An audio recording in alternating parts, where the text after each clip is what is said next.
Welcome to Wildwood Park for a battle between the Denmark Devilbears and the Sheboygan A's. I'm Lucas Scholze alongside the Hall of Famer Mike Martin. And Marty, the last time we saw these A's play, they were coming off a doubleheader split, but Sunday didn't go so smoothly.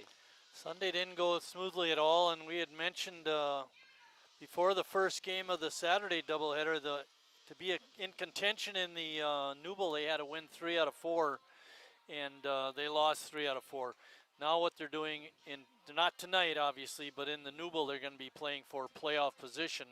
Tonight an exhibition game, although it doesn't look like it in the lineup, all the players are pretty much regular kind of guys. We're missing Harry tonight. He'll be gone all week, but makes me wonder why you schedule these non-league games so late in the season. And this game versus the Devilbears kind of the appetizer for what's coming up this week in the State League, Marty. Devilbears are going to be great competition. They beat us early in the year, 10-9, and I think you had mentioned in the press box here before the game that they're in first place in the Shoreland League. They're not a pushover, and it'll be a tough matchup for Sheboygan. Yep, Denmark sits in first place in the Shoreland League with an 8-1 record, and they're the champions from last season. So, as I mentioned, no pushover for sure. And the lineup they're going to send out there tonight looks like this. Carter Stabany, he leads it off, followed by Jacob Kleeman, the left fielder. Hayden Kunkel is hitting third. Brennan Miller, Theo Ziedler, Zach Wertruba is hitting sixth. Dax Krasnewski is hitting seventh behind the plate. Reese Piontek, the first baseman, is hitting eighth, and Luke Miller, the second baseman, is rounded out. And Marty, you got the A's defense. The battery for tonight's game, Sawyer Kolakowski pitching. That one's lined to left field, but right in the tracks of the left fielder, Tenney, for the first out. Connor Lash is the catcher. In the outfield, there you saw him, Tenney in left, Ames is in center, Sawyer Schultes is in right. Around the infield, first to third, Jimmy Jurgensen at first, George Haas Jr. at second, Moxon Kearns at third, and Hudson Wagner is playing shortstop tonight. And Sawyer Kolakowski, the man on the mound for the A's, as his next pitch is swung on and missed by Kleeman. Kolakowski has only pitched 7 1/3 innings this season. A guy we saw a lot of last year is one of those guys who was almost in that ace level for Sheboygan, pitched a lot of games, always part of the rotation. Not as much this season as he hits Kleeman, and the first base runner for Denmark. He making his first start tonight, Sawyer is. He comes in with a 3.68 ERA in those 7 1/3 innings, now 7 2/3 innings, so a little bit lower at the moment. But he's a guy that throws with great velocity. He's got a good fastball, and I know first year or so of his career he had trouble with his control. The last time we saw him, he pitched multiple innings, and if he walked anybody, it was maybe one, but his control was really sharp that night. If he can do that again, Sheboygan should be in pretty good shape. Yep, 2 walks in those 7 1/3 innings, as that one's inside. Quick 2-0 count, a 3-hole hitter, Hayden Kunkel. Kunkel's hitting .314 this season for the Devilbears. Goes to St. Cloud State University. Pitch in there is not in there, inside, 3-0 now. Just talking about his walk, getting that walk rate down, he gets a 3-0 count as we're talking about it. Wind's blowing out softly. Shouldn't be much of a difference as it's a 4-pitch walk to Kunkel. And 2 runners on without a ball in play for the Devilbears. Mentioned the innings are nowhere near the same for Kolakowski this year. Do you think that has an impact on early parts of the game, not pitching as much? You definitely don't want to get behind right away. We don't know who they're throwing tonight. As that one's bunted foul. How good the guy batting, Brennan Miller, is their pitcher. They got him listed as the DH, hitting .500. 2 for 4 doesn't count. Oh, it's 7 games played. A little bit more.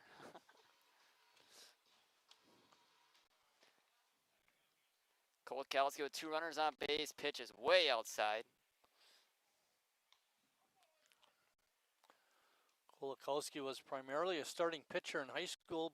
Random Lake or Ozaki? Ozaki. He's a good one, good hitter too. We haven't seen him really hit for Sheboygan that often.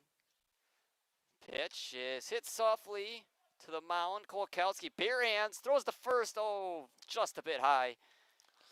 And Miller will be safe. And would you say E1 there? I was going to give him a hit, but okay, E1. And 3 runners on base. The base is loaded, full of Devil Bears without the benefit of a hit. Theo Ziedler comes in hitting a gaudy .455 as that one's outside. I thought when Sawyer went after that little topper and on the side of the mound, he wasn't as quick as I remember him being, getting there and making the throw. Pitch is hit sharply off the glove of the third baseman in the left field. 2 runners are going to score. It's a quick 2-0 lead for the Devil Bears. Kearns made a diving attempt at it just off the side of his glove, and it trickled in the left field. Give Ziedler a hit for that one. And still 2 runners on base and a 2-0 lead for Denmark. Key is nobody's out. Another bunt shown by Wertruba. We got the fly out to left, that's right. That was like the first pitch of the game. Double play and we're out of the inning. Just say before that play started, the corners were in, and the middle infield was at double play depth. Trying to turn it, but ball hit the third, no chance. That one's hit softly again on the infield. Charging after it, Haas. He fields and flips to first in time for the second out. 2 outs here in the first inning. Kolakowski trying to limit the damage. Dax Krasniewski only 1 at bat this season for the Devil Bears. So not much to write home about on his statistics. You got to think what his jersey name would look like on the back of a jersey. Curved letters and everything. Yeah, right, just like PCA. Runners on second and third for the Devil Bears. Breaking ball is just high. Well, hopefully Sheboygan can limit them to the 2 runs, and we'll come back and score some. Pitch from Kolakowski is swung on and fouled behind the plate. It's 1-1. Krasniewski is behind the plate today. It's going to be a hot one for catchers. Oh, boy. Good thing this isn't a Saturday doubleheader. Cool off a little bit in the night. Breaking ball way high. It's 2-1. There are 2 outs, but there are runners on second and third for the Devil Bears. Trying to extend an already impressive first inning.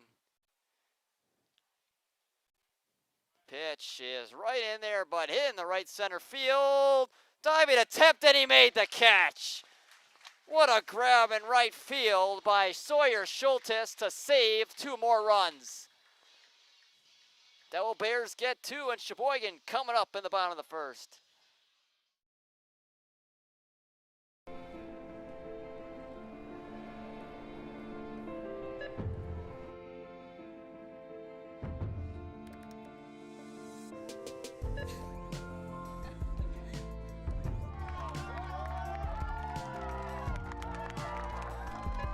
Whenever you shop Meijer, you help support programs like Boys and Girls Clubs and Girls Who Code that show kids they can dream anything and do even more.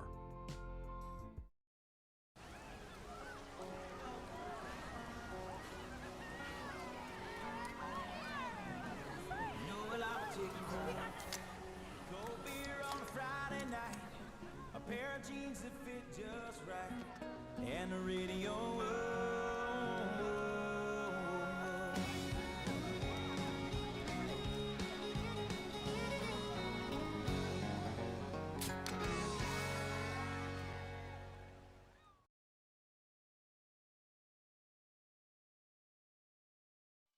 Welcome back to Wildwood Park, and the A's find themselves in an early deficit after the Devil Bears got 2 runs in the top half of the first inning.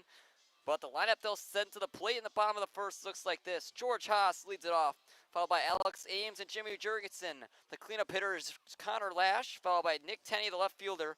Cal Casper is the DH hitting 6th. Hudson Wagner is the shortstop hitting 7th. Sawyer Schultes, who just made the incredible grab in right field, he's in 8th. Followed off by Moxon Kearns, rounding out at third base. And Marty, you have the defense for the Devil Bears. Yeah, the battery for Denmark. Brennan Miller is pitching, and Krasnewski is catching. Over at first base is Reese Piontek. At second base, Luke Miller. Over at third, Zach Rachuba. And playing shortstop is Carter. Let me get this right. Carter Stabani. In left field is Jacob Kleeman. Hayden Kunkel is in center. And Theo Ziedler is in right. At shortstop is Carter Stabani. George Haas. Hey, that top of the first could have been a lot worse if Schultes doesn't make that An catch. incredible grab by Schultes, a guy who doesn't even play a lot of right field. He hasn't gotten too many reps over there, so for him to be able to make that play is very impressive. George Haas leading it off against the pitcher Miller. First pitch is hit down the right field line, but it will go foul. This is George's 36th game. He's got a lot of playing time. First-year player. And he continues to improve as the year drags on. And as that one is in there for a strike. Haas is just under the Mendoza line after a start to the season that he would like to redo. I think it was 4 or 5 games ago now. He called strike was 3 under on Haas. 100, so he's gotten that average up. Didn't look so good that time, but he's getting better. He's going against a good arm. Brennan Miller has pitched 1 game in the Shoreland League Baseball, and he's got 6 innings, 7 strikeouts with no runs allowed. He's a good one on the mound from that one appearance. Obviously, it could have just been a lucky appearance, but I'd assume that's the type of pitcher that he is. That one's inside the Ames. Sheboygan comes into this one with a 22-16 record. Their first place in the Wisconsin State League at 11-4. And it's a big week for that league coming up, Marty. Yeah, have a game tomorrow against Green Bay, our state league team, and then we've got the 4 games against Lombard on the weekend, 2 Saturday, 2 Sunday. Also Wednesday against West Allis as well. At West Allis. Yes. 2-0 count on Ames. Pitch to him is right in there for a strike. Ames comes into today's action hitting .283.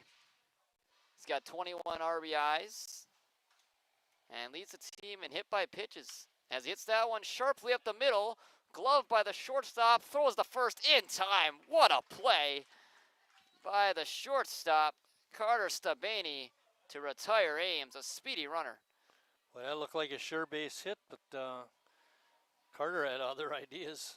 By the way, Lucas, our game time temperature is a cool 92 degrees. Especially at this time of the day, that is suffocating type of weather. Brings up Jimmy Jurgensen. First pitch from Miller is hit softly foul. Jurgensen tonight is the home run derby in the MLB, and he's the leading home run hitter on the A's, so it only makes sense that he hits a home run tonight, Marty. Yeah, right. Colson Matter coaching over at first. Tim Moyer over at third. The 0-1 pitch to Jurgensen is hit in the air, left side. Chasing after it, the left fielder and third baseman, and it will drop foul. Kleeman almost got there, just out of his reach. Jurgensen stays alive, 0-2.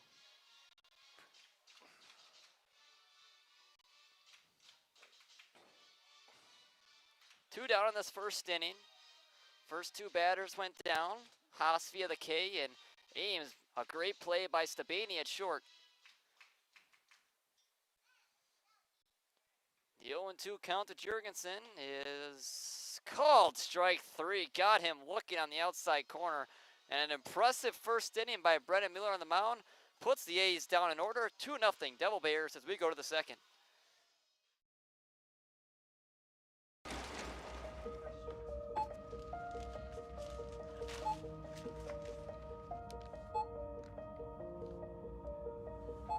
Whenever you shop Meijer, you don't just feed yourself or your family.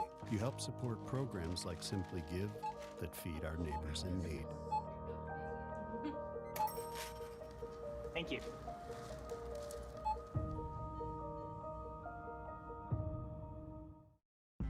I grew up working in my family's supper clubs. This is where it started with us as far as the fish that we serve at Culver's today. We source the finest cod and batter each fillet by hand and always cook it to order. That beautiful golden brown color and flaky on the inside.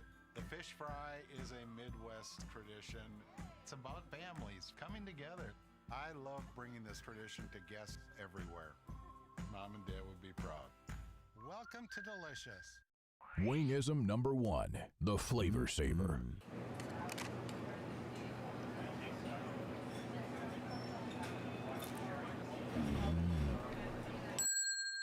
Legend Larry's, the definition of flavor. Wingism number 2, the Joker. Then her dad walked in. Dude, we're done eating. Use a napkin. Serious? Yeah. Are you serious? Yeah, I'm serious. Why so serious? Legend Larry's, the definition of flavor. Top of the second, ready to going. Reese Piontek leads it off. Denmark Devilbears.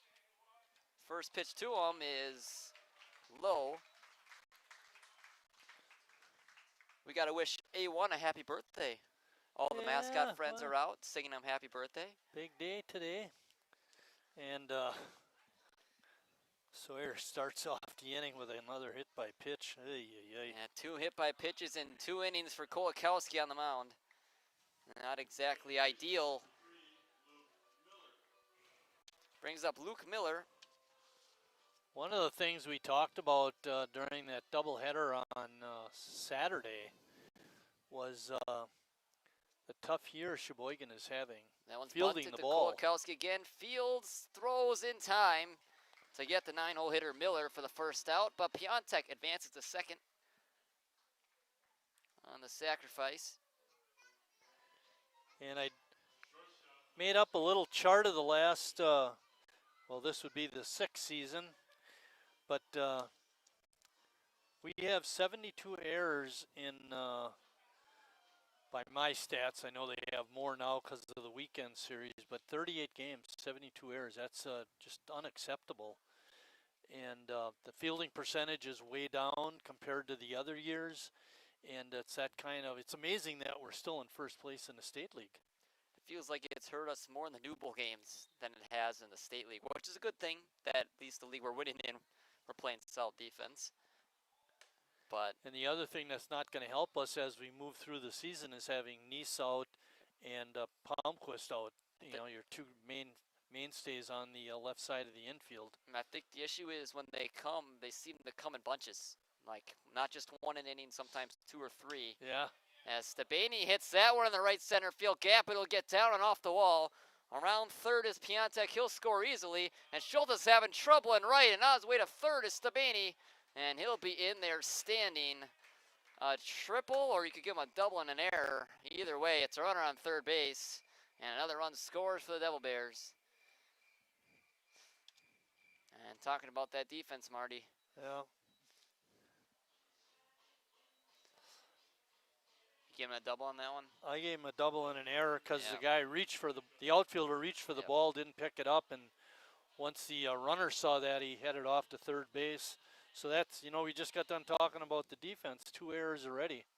We're not even 2 innings into the game. Yeah, that's where it hurts, especially in non-league games. You might not have the exact same players you would have in those state league games, but still, as you mentioned, a lot of the guys are playing who would normally play in those games. It's 1-0 count to Kleeman, and he takes a strike. Runner on third and nobody out for Denmark, trying to add another crooked number in this second inning.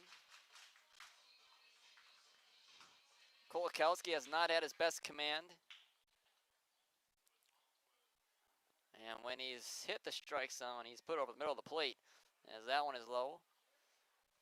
And it's 2-1 now on Kleeman, and you gotta be careful. With a guy like Kleeman, he's hitting 393. This top of the order is no joke for the Devilbears, albeit a smaller sample size than what the A's have. You see 393 after a 5-game stretch. You know they're feeling it at the plate. 2-1, and that one's high again. Sawyer's really struggling, being consistent. Everything seems to be up right now. He did throw a dirt ball before, but certainly not finding the strike zone. He faced 7 batters in the first inning, and he's faced 3 without an out thus far. As that one lined down the right field line, foul. There's 1 out. Excuse me. I should say there's 1 out. All right, we're even. He got a break in that one. Oh, that's for sure. Kleeman put a charge into that ball, but couldn't keep it fair. The sacrifice was the out by Miller, the 9-hole hitter, before Stabani doubled and then advanced to third on the air. Full count pitch from Kulikowski. Breaking ball hit him again. And that's 3 hit by pitches, an inning and a third for Kulikowski. You know, one of the things you'll hear me say a lot is control and not walking batters. You know, the same goes for hitting batters. You know, that's just like a walk. You got to control the strike zone, not be putting runners on. 4 hit batters in 8 2/3 innings by Kulikowski. A lot of times that's not a recipe for success. Oh, definitely. And now with the situation being first and third and them having a 3-run lead, Kleeman looks like a pretty fast runner. You know, he might be going right away. 8 stolen bases. And else you got to watch out. I know he's on third base, but Stabani, any ball that gets by, he has 11 stolen bases. So he'll for sure be on the move if anything gets by. And speaking of on the move, Kleeman is. Stabani not advancing. Now he's going home. And will Sheboygan get a single out? No, they won't. Throws over the head of Lash. And advancing the second is Kleeman. And disaster strikes again for the A's. It would have to be an error on the second baseman. That'll be Haas. Just talking about it, seeing if Kleeman would be on the go, and he was. And at that point, you're not going to get Stabani at home. You might as well just get the out and get the bases empty. Right. Instead, Sheboygan gets nothing, and Kleeman stand at second base with 1 out. As it was, Denmark gets the best of both worlds. Now an inside on Conkle. It's a quick 2-0. 3 errors in the inning, or in the ball game, 2 in the inning. And it's 2-0 on the 3-0 hitter. That one hits softly to third. Kearns fields and throws to first in time. And on the move to third and advancing is Kleeman. Great base running by the left fielder for the Devil Bears. But with 2 down in the inning, it's not as important. Brennan Miller, the pitcher, trying to add on to this already. Astounding advantage for the Devil Bears with 2 outs in the second. First pitch from Kulikowski is high. And it feels like constant traffic on the bases again, like we saw against Greenville. It actually got old on Saturday with Greenville. I mean, jeez. Something that Sheboygan cannot afford to do as this week progresses when they play 6 Wisconsin State League games. Miller shows bunt just foul. And it's 1-2 now on Miller. And the A's can't afford to fall any further behind. They don't have the same big bats at the top of the order as they normally would. Missing Harry Stelt and Chase Hanselman. 2 guys who lead the team in batting average.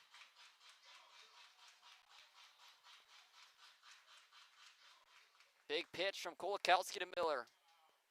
Hit on the ground the second. Haas fields and throws the first in plenty of time. And Kulikowski gives up another crooked number in the second. It's 4-0 Devil Bears as we're through 1.5.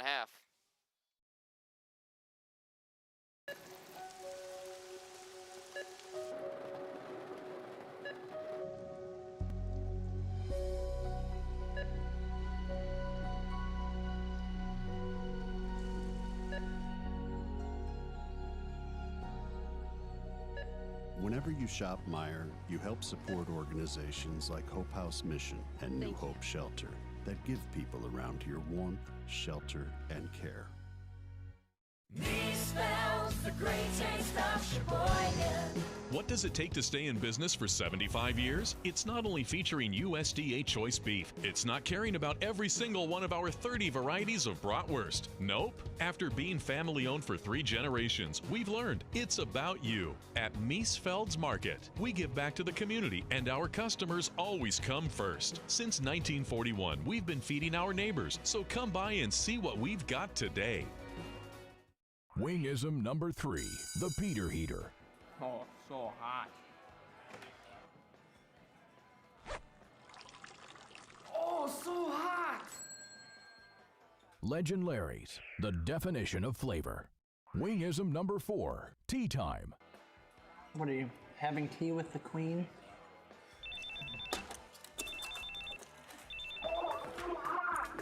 Hello. Nice. Legend Larry's, the definition of flavor. Back for the bottom of the second inning, and the A's need offense after falling behind 4-0 in the first 2 innings, pitching-wise. And the second inning, hitting-wise, they'll bring up the middle of their order, 4, 5, and 6. Connor Lash, Nick Tenney, and Cal Casper to try and get some momentum back on their side, Marty. I'm sorry.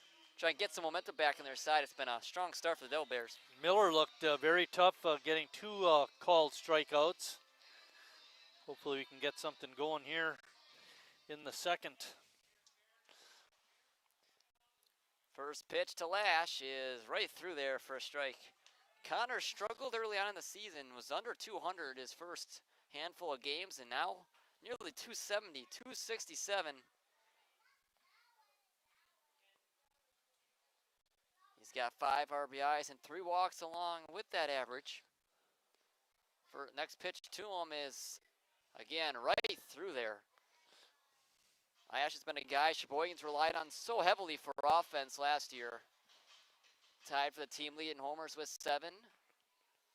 Yet to get one yet this season, as that one's outside. Just a matter of time, right, Mari? No way he goes through this whole season without hitting one. You hope not. That's for sure. Hope it comes in this game. Sheboygan needs it desperately. Pitch is swung on and missed. What a breaking ball by Miller, and he's retired the first 4. And that'll bring up Nick Tenney. He's retired the first 4, 3 of them being strikeouts, and not very competitive at bats either.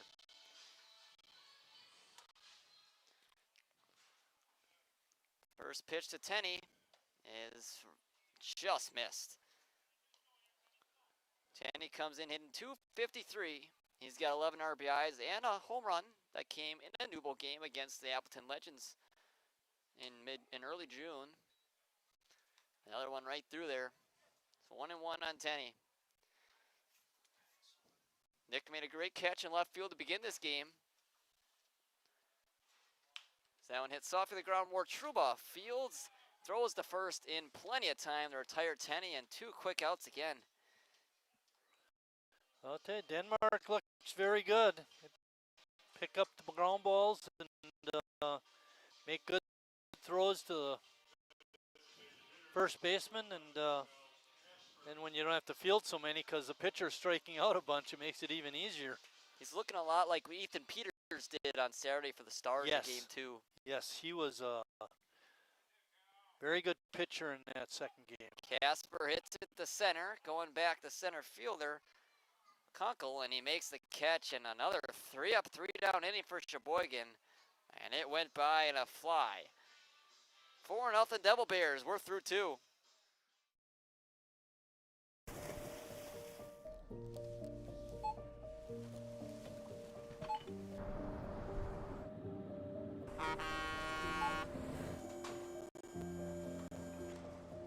Whenever you shop Meijer, you shop for more than yourself. You help support sustainability in all our communities. Thank you. Today, tomorrow, and for years to come.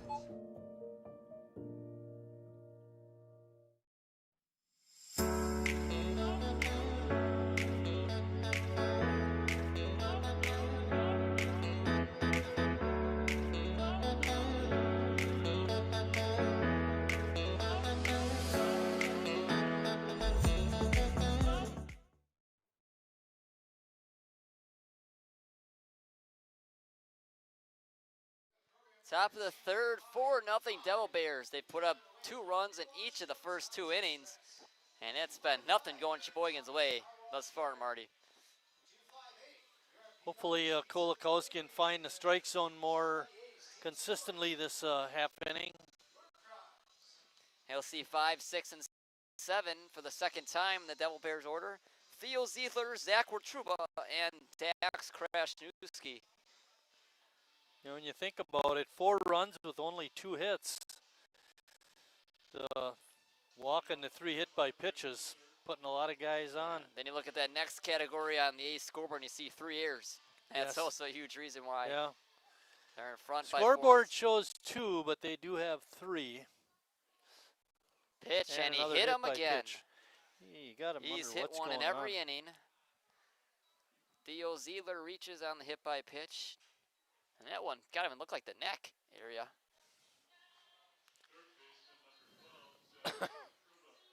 Brings up Zach Wertruba with, again, a runner on base. Feels like that's what we've been saying and all night, the first 2+ innings. Pitch Wertruba shows bunt, pulls it back. No, even that pitch was way inside. It's amazing Truba hung in there the way he did. Truba ready for the next one, shows bunt again, pulls it back again. Truba's not having the greatest year. The St. Norbert's products hitting 187. He's got 4 RBIs. He's 0 for 1 today. He hits that one softly in the center field. Going back, Wagner coming in, Ames. Wagner dropped it. And another base runner. And you probably have to give him a hit on that one. Difficult play for Wagner. I think what should have happened, I don't disagree with the base hit, but you got to let the infielders coming in make that play. Another base runner on another, even though it's a hit, feels like a Sheboygan mistake. Difficult play for Wagner, but as you said, it really shouldn't have been his ball. Brings up Krasniewski, 2 more runners on. He shows bunt, gets it down. It's Kolakowski, throws it to first. Good job by Jimmy Jurgensen. Or I should say George Haas. Tell him to throw it first. That could have been disaster had he tried to go to third. But the runners advance on another sacrifice. And they love bunting, Marty. It's worked for them so far. They're playing old school, nothing wrong with that. Forces the defense in again, which should make it a little more easy for the batter to maybe get a hit. Yeah, we saw the infield coming in be an advantage to the Devil Bears in the first inning when the sharp ground ball went off the glove of Kearns. Foul check and a strike. Foul tip in there. Delayed call. Piontek was one of those 4 batters to be hit by a pitch thus far. The 0-2 pitch to him. And it's a called strike 3. Kolakowski got him looking. Piontek doesn't agree, but he'll have to make his way back to the dugout. 2 down for Luke Miller. Miller was one of those batters who sacrificed the man over his first time up. Coming into tonight's action, Sawyer was averaging about a strikeout per inning. That was his first one of the game. Picked a good time for it. With the infield in, runners on second, third, less than 2 outs. Perfect spot for that strikeout. Now he's got to finish the job against the 9-0 hitter.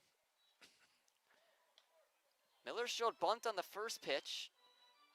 Wasn't able to get down, was able to pull it back. He's got 2-0 count to his name. And that one nearly hit him again. And it's 3-0. And the top of the order looming. Miller's not a guy you want to try to walk, especially on 4 pitches. You don't want to walk anybody. You don't want to walk the 9-0 hitter. That one's in there for a strike. You'd rather deal with the number 9 hitter in the order than number 1 hitter. 3-1 to Miller. And he walked him. Bases are loaded again for the Devil Bears, just as they were in the first. 4 hit by pitches and 2 walks, 6 free bases, and we're not even through 3 innings yet. And the top of the order, Carter Stabani, who doubled in the right center field gap his last time up, and that one's way inside. Was able to go to third on the misplay by the right fielder. And then on that same play, when he did get it in. Stabani hits it to short. Wagner fields, throws the second in time, and Kulikowski puts up his first 0, but it was far from clean. 4-0 Devil Bears. We're through 2.5.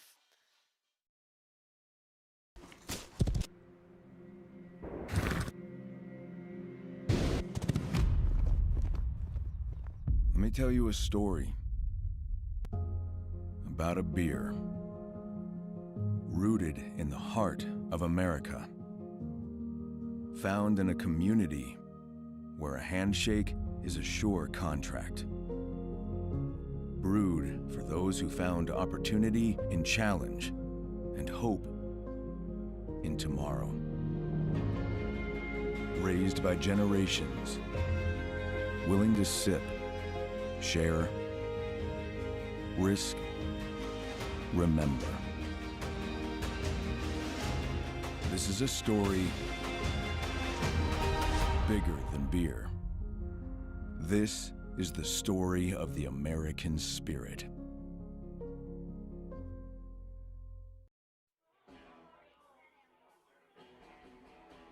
All right, guys, we got teriyaki, honey barbecue, and mild. Enjoy.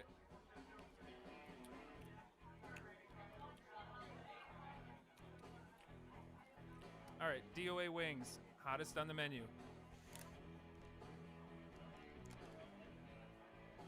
You got a problem?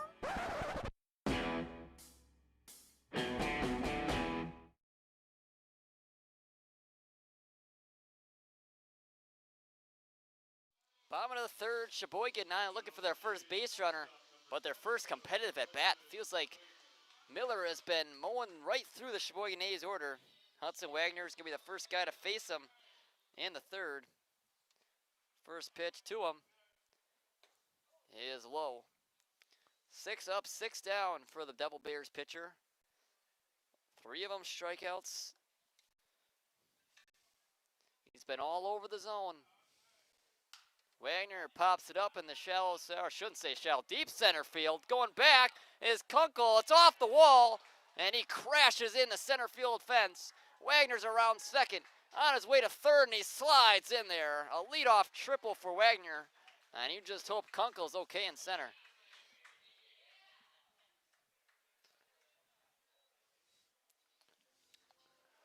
Wow. Yeah, that was quite a hit.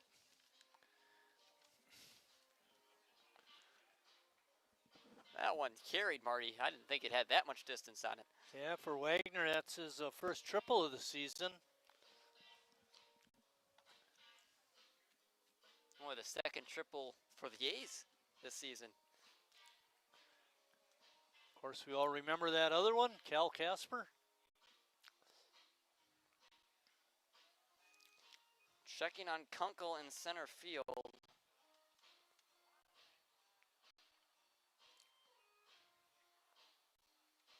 Making sure he's okay.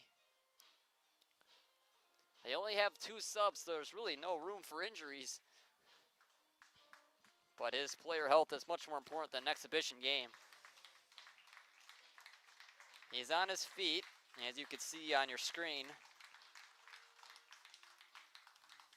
Not certain if he's going to stay in the game. Looks like he will.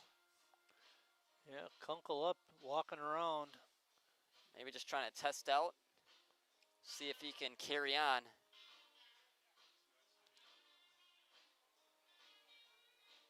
Looks like he might be coming off.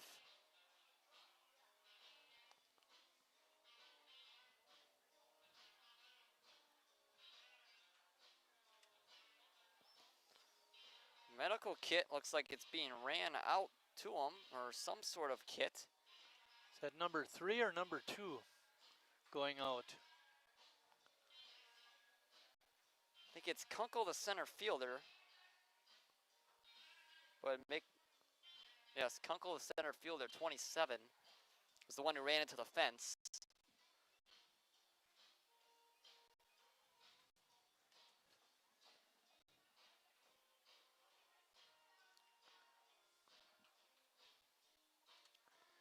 Heading into the dugout. Number 15, Bill. 15.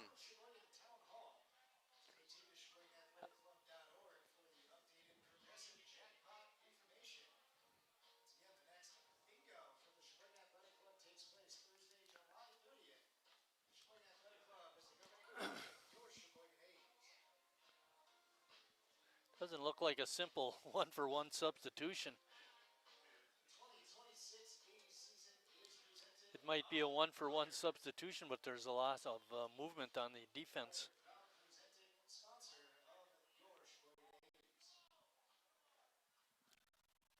And looks like they're just going to give them a minute.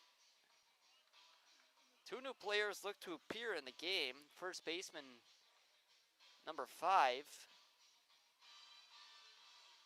Moving to right field, 15, but we don't have names for either of those two players. We have names, but we don't know which number they are. Yeah, right.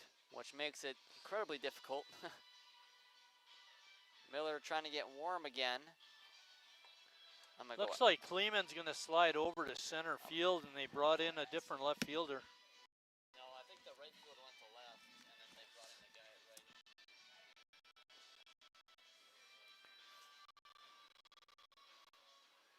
Lucas is going to go down and check out the defensive moves. Sawyer Schultes is up right now.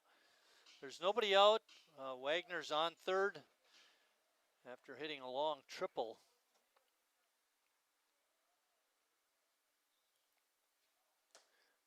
Miller's first pitch, a good fastball up in the zone, and Schultes swings and misses. Denmark on top, 4-0. They got 2 in the first and 2 in the second.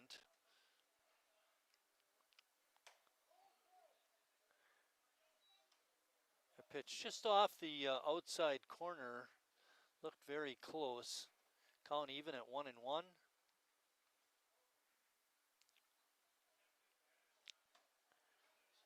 Schultes with another swing and a miss.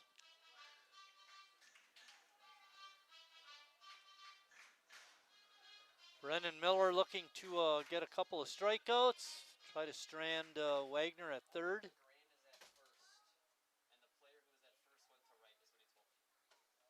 And a swing and a miss. And the catcher, Krasniewski, finishes off the strikeout with a put out to first. The new player in the game, Owen DeGrand. He's the first baseman, and then Reese Piontek went from first base to right field. It's the new defensive alignment for the Devil Bears without Hayden Kunkel.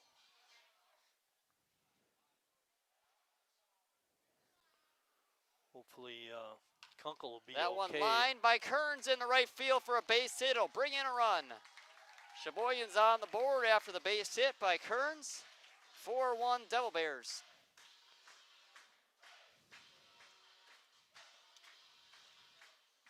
All right.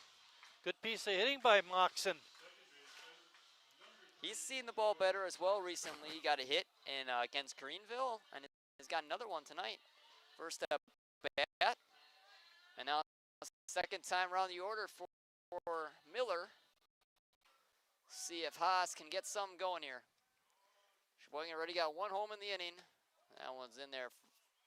It's just high, actually. George Haas was a called strikeout victim in the first. Be interesting to see how Tim plays this if he tries to be aggressive.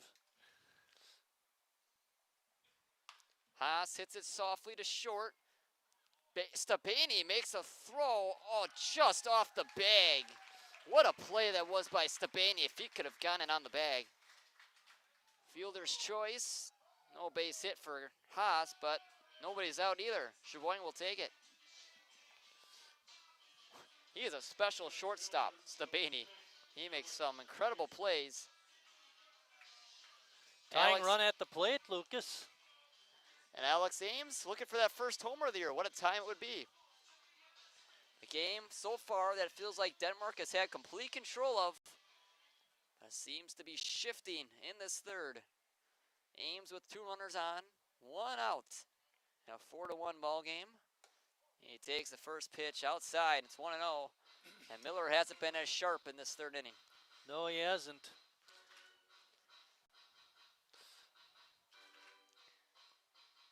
Kearns is on second. Haas is on first. As Miller steps off. Sheboygan with both of their 2 hits in this inning and all 3 of their base runners. Trying to match what Denmark has done in the first 2 frames. Putting up 4 runs. And that one's outside again. And it's a quick 2-0 on Ames. Ames has 16 walks on the year. Jurgensen looms on deck. A power bat in the Sheboygan lineup. 2-0 to Ames. In there for a strike. Got the outside corner. Still a hitter's count for the ace center fielder. No wind at all in center field. On a muggy night at Wildwood Park. 2-1 on Alex. Fouls it off, and it's even at 2-2.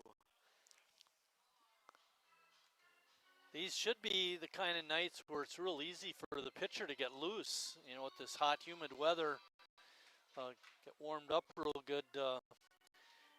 Hasn't translated so well for Sawyer. Miller, other than this inning,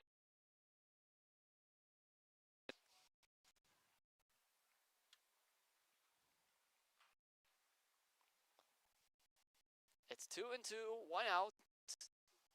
Runner. Alex Ames at the plate. Swing and a miss. He got him. 2 outs after Ames comes up empty. And a big spot for Jurgensen. Still with the tying run at the plate. swung at a bad pitch. Could have been a full count.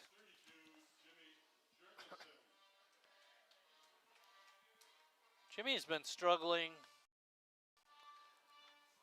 and we don't know how he did on the doubleheader Saturday, or pardon me, on Sunday. He's at 276, which isn't bad by any means, and he does have 6 homers.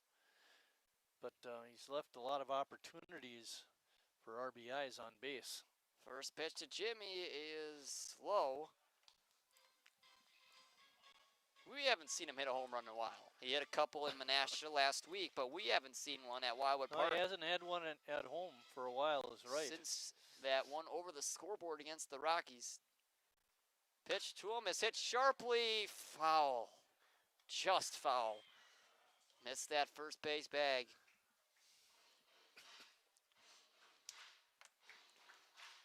Sheboygan's got a run in and a chance to make it a crooked number in this third inning. Kearns is on at second. Haas is on at first. It's a 1-1 count to the Sheboygan slugger, Jurgensen. You just know he wants to get a hold of one. Miller, a long look in.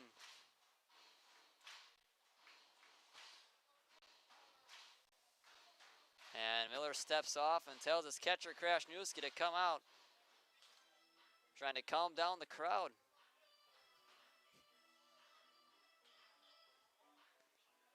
Don't know if he couldn't read the signals. They weren't on the same page. But he wanted to reset.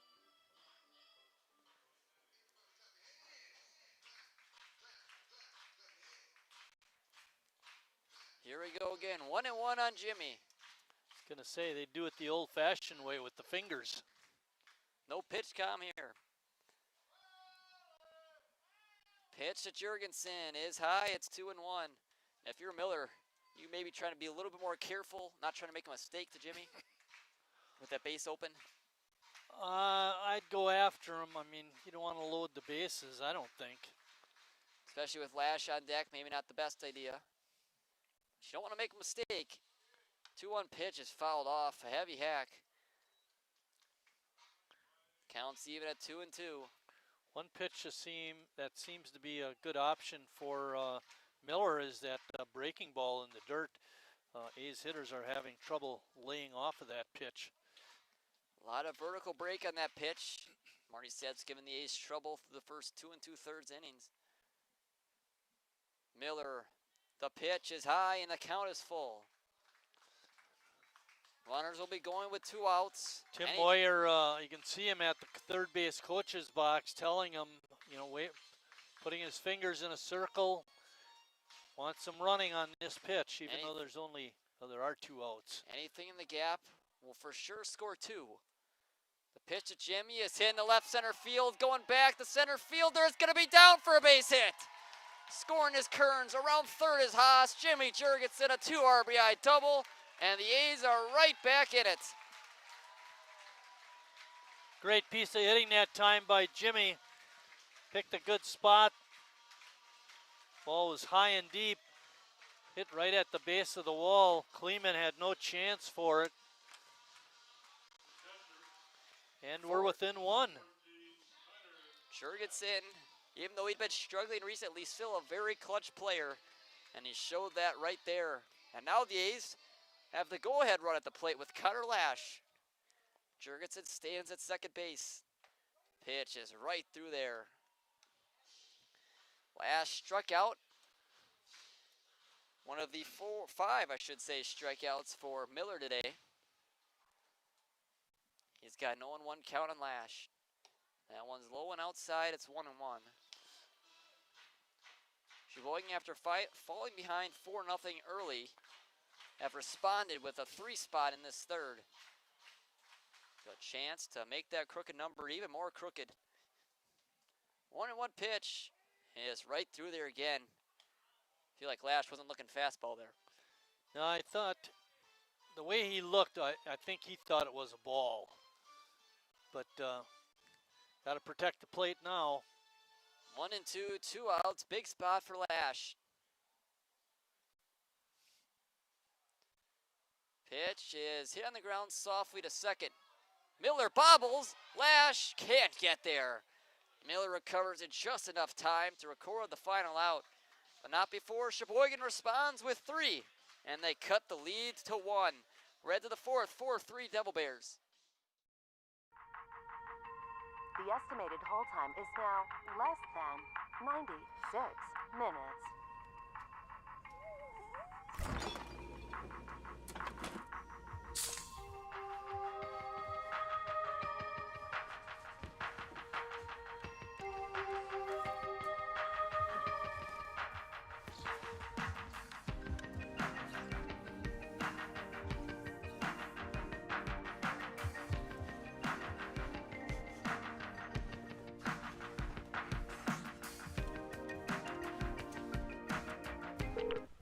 Thank you for your patience.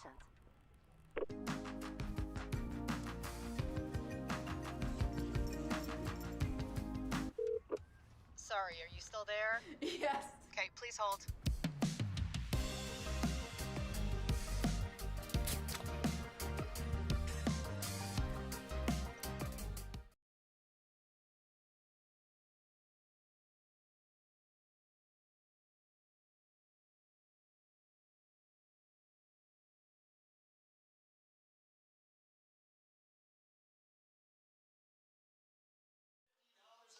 Back, and we're into the top of the 4th inning. Sheboygan leads, or I should say, trails by 1 after they put up 3 runs in the 3rd and have made this a game again. But the heavy hitters are due up for the Devil Bears. 2, 3, and 4. Different 3-hole hitter now after Kunkel's injury. It'll be Owen DeGrand hitting his spot, who moved in at first base. It'll be Kleeman, DeGrand, and Miller, the 3 due up for the Devil Bears.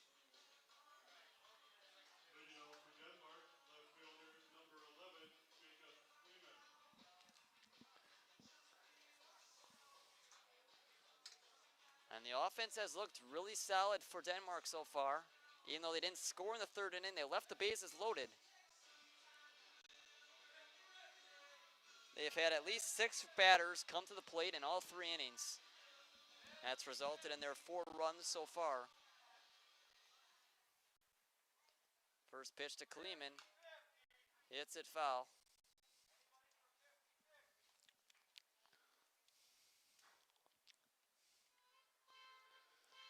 What would you like to see a change in Kolakowski's game in this fourth inning? What does he need to fix beside the hit by pitch stops? You would hope that with us scoring 3 runs in the bottom half of the inning and putting us right back in the game, that would inspire him to start finding the strike zone.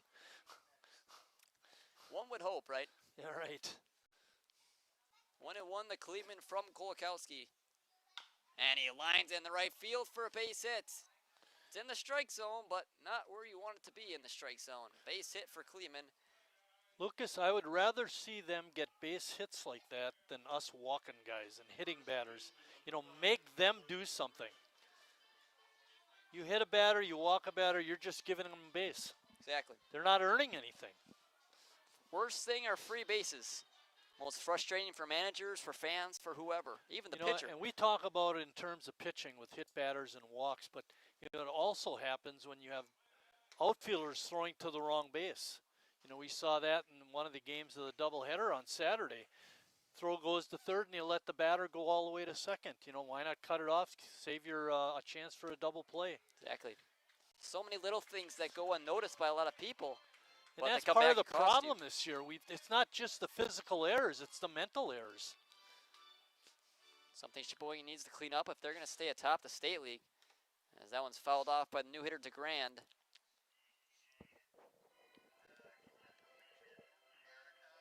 It's 0-2 on Owen.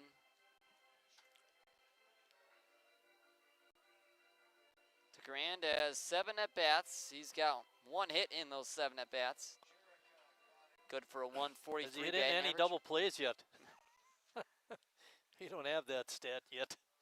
Oh, you might have it there somewhere. I don't see it, no. That one's high, it's 1-2. No, I don't think that's on there. Too bad, right? Not part of the category. Yeah. Not a valuable enough stat for the website. Okay, 1-2. Head of the count, that's a good thing. Breaking ball right through there, called strike 3. He got DeGrand looking. Big strikeout for Kolakowski on the mound. Keep that runner at first. On a more serious note, going back to Hayden Kunkel, we certainly hope that he's going to be okay and still be a factor in the Denmark season. It may look on your monitor that it's a padded wall. It is not. It's just a metal fence with a little cape over it. That one's inside. Kleeman on the move to second, and he'll be in there without a throw. That is not something that feels good to run into by any means, especially at the speed that he was going at. Yeah, and I was going to say, if you run in to the fence between the poles, it's not too bad. But if you run into one of those poles that are in the ground like that, that's bad. And another pitch gets by Lash and advancing to third. And we just talked about the strikeout, keeping Kleeman at first, and lands up at third so on we next give pitches. Give him a base on a wild pitch. Now we give him a base on a pass ball. You know, all those kinds of things just are bad baseball, actually. I was talking to a couple of the guys after the doubleheader on Saturday, Hall of Famers, and they were very disappointed in the way we played. I know Tim was too. And it's 3-0 now on Miller. Miller is 0 for 2. He did reach out an error. That was by Kolakowski. And it's ball 4 and another runner via the free base given up by Kolakowski. Well, Sawyer did pitch a scoreless third, but he had to do it, get that final out with the bases loaded. Or runners, yeah, bases loaded. Sets up the double play. The corners are in, but the middle infielders are at double play depth. And on the move to second, and he'll be in there without a throw. What a jump by Miller. Kolakowski didn't even look over. And so much for that double play. Again, it's a little, obviously, more than likely he's going to have that base anyway, but not even to look him back at all. Come back to hurt Sheboygan, a base hit, probably scores 2. Pitch is high again, and it's 6 balls in a row thrown by Kolakowski. Seidler's got a single, and he's been hit by a pitch. That one hit sharply through Past the glove of Kearns, a run's going to score, and it's off the glove of Tenney. No runners will advance. It's an RBI single for Ziedler, and another run comes in. It's 5-3 Devil Bears, and it just continues to get worse for Sheboygan defensively.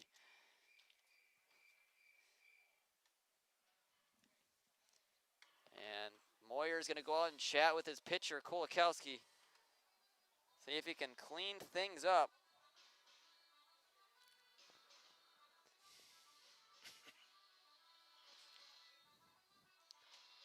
He's not been his best self tonight. We've seen him be dominant at times, especially last year. There was a lot of appearances where he was virtually unhittable, and he went through when he 5-6 innings. pitched in that game probably a week or so ago, he went multiple innings, and he looked good. And you had mentioned through 7 1/3 innings coming into the game tonight, he only had 2 walks. So he's shown he can throw strikes. He's just not doing it tonight. And it feels like when he has thrown those strikes, they've been over the middle of the plate, allowing for base hits, sometimes even extra base hits. And Moyers said what he needs to say, that his pitcher Kolakowski, and hopefully things look a lot brighter on the mound. And it's not like he's not trying. I mean, I'm sure he's frustrated with himself also. And that frustration comes especially when you know you're better than what you're showing. Exactly. Brings up Zach Wartruba. He's 1 for 2. Ground ball to Wagner at short would be exactly what Kolakowski wants in this situation. Try to get out of this inning. Don't only get up 1 run. Pitch is taken for a ball. 5 hits already for the Devil Bears. And the big thing for Denmark is that 0 in the error column. Sheboygan's got 3 of them. That one lined up the middle for a base hit. Another run scores. It's 6-3 Devil Bears on the RBI single from Zach Wartruba. And the hits keep coming for Denmark.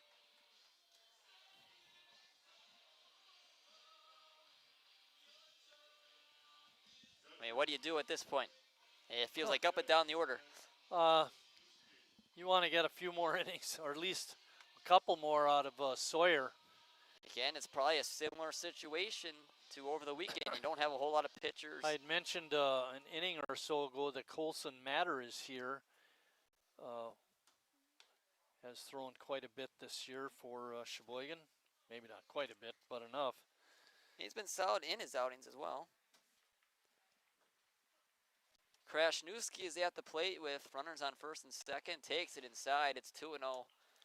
And it feels like got 8 1/3 innings. He's made 4 appearances, 1 start. And when Kolakowski gets down in the count, he seems to leave one over the plate, and that's when the Devil Bears take advantage. That one's in there for a strike. That one hit the outside corner.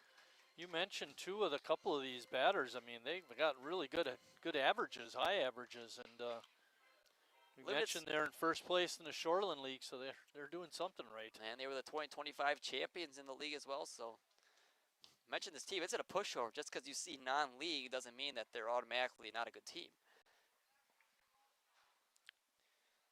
3-1 count, 1 out. Krasniewski hits it softly to second. Double play. Chance off the glove of Haas. And everyone's going to be safe.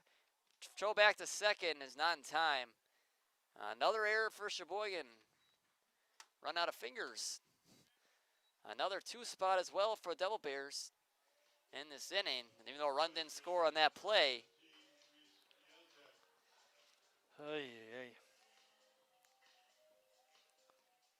Yeah, I mean, it did take a nasty bounce at the end, but again, you expect one of your infielders to make that play. Right. It's one of those things. That one's low, and it's 2-0 on Piontek.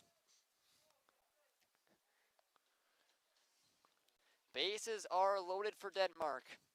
Just 1 out in the inning, and it's 3-0. Nowhere to put Piontek. We can't see if anyone is warming up in the A's bullpen from here. But you got to wonder how long Tim is going to be able to stay with Sawyer. 3-0. In there for a strike. Piontek thought he had to walk Umpire says different. 3-1, Kolkowski in his movement quickly. That one's low, and a run's going to score via the walk. 7-3 Denmark.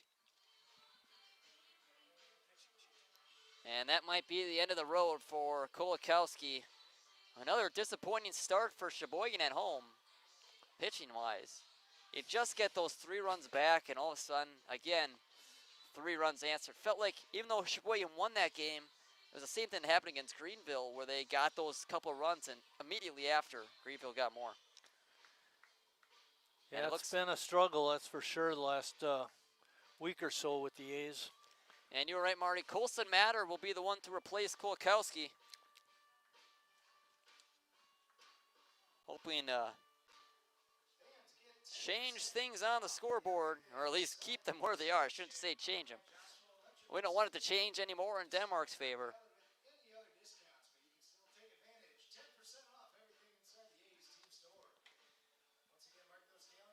Already 7 batters have come to the plate and only 1 out, and the bases will be loaded. Not exactly the ideal spot for a reliever to come in. Matter making his 5th appearance. Has pitched 8 1/3 innings, given up only 7 hits, and does have 10 strikeouts. The 4 walks are a little bit of a concern. You know, for as little as Colson has pitched, he doesn't have a 1 or a loss and no saves. Got a chance to pick one up here if he can shut him down, and we can come back. You know, the A's offense, they showed that they could score runs at bunches. It was the bottom of the order that did majority of that damage as well. So this game, no, we talked about with Greenville as well that it's not over. Sheboygan can come back and make it a game again, just like they did when they were down 4-0 quickly. Got 3 in the bottom of the 3rd. But the reason they came back in that game, Marty, was because they got the scoreless innings from Hanselman. That gave them that confidence that their pitching staff could put up a 0, and they could come on offense and put up some runs. They just got to play better. I know Tim read them the riot act after the doubleheader loss at Greenville yesterday, trying to get them to play a little better. Sometimes it's just tough, you know, you get into a slump or a funk even as a team, not just individual players, and just something you got to work through and keep working hard, basically. That same way that good times can become contagious, so can the bad times. Yeah, and I hate to say this, but it all starts with the pitching. You know, if you're walking guys and the infielders are just standing out there, and you're hitting batters and people are just standing around, you know, they kind of lose confidence in you. Pitch to Miller to start off, and it's a ball. You never want to come into a bases-loaded situation as a reliever, but that's where Matter sits right now. No room for error for the A's reliever. As that one's popped up, and the shallow left field chasing after it. Tenney got a beat on it, makes a diving catch. A run's probably going to score. It will. But a great catch by Teddy as it gets by Lash. And both runners will advance. And another one of those little things that cost Sheboygan an extra base. The throw wasn't terribly offline. It just hit off the side of Lash's glove, and it just... Yeah. Errors are piling up. Yeah. Gives the left fielder an error, though. Tenney, tough break for him. So you talk about coming in bunches. We had 2 errors this inning. We had 2 errors back in the 2nd inning and 1 error in the 1st inning. That's 5 errors on the night. I mean, that's just... Striking ball is high to the last man hit in Terrible. the inning, Stabaney. And he'll do it with 2 runners in scoring position. Runner at 3rd is Wartruba, and the runner at 2nd is Piontek. And that's ball. It's 2-0. You talk about keeping your head on your shoulders. When that ball was hit out to left field, Colson should have been behind home plate to back up the play. Instead, he's standing in the middle of the infield watching everything happen. You know, you got to keep your head on your shoulders and recognize the situation. Hey, the game of baseball can be really easy because you get to think, you know, before things happen. You know, in basketball, it's a reaction kind of thing. You got to be on the goal. Baseball's a little different in that regard, but when the situation happens, get where you belong. And we've seen it happen. I've seen it happen multiple times. That one's line to center field for a base hit. Another run and maybe two on his way home is Piontek, and he'll score as well. It is 10-3 Denmark. And it goes from worse to even worser, as you would say. It's a 7-run lead for the Devil Bears. I was going to say I've seen that happen multiple times here at the ballpark, but it didn't always cost us because of maybe not a bad throw home, or maybe the throw doesn't even come home. But the fact of the matter is, a lot of times people are standing around instead of getting in position where they belong. And that's those little things that, you know, you see it off, go off the glove of Lash and you blame Lash, when again, he should have backup behind him. That shouldn't be on him. And runner on the move, and he'll be in there easily. Stabaney steals second, and guess what? The Devil Bears have a runner in scoring position. 2 outs in this fourth. And you know, you think non-league game, you think maybe a run rule. You don't think getting run ruled. And that's the situation the A's are starting to find themselves in this fourth. That one's inside, and it's 2-0.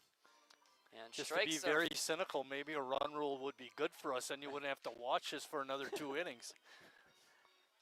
It would be 7 innings, though. It's a 9-inning game, so you'd Right. have to watch it for another 3. Well, that's what I mean. You know, Yeah. be Oh, done that after I got 7 you. instead of I got 9. You. I got you. 2-0. Swung on and missed by Kleeman. Kleeman led off this inning with a single, and he's up for a second time. And 6 more runs have come across since he last hit.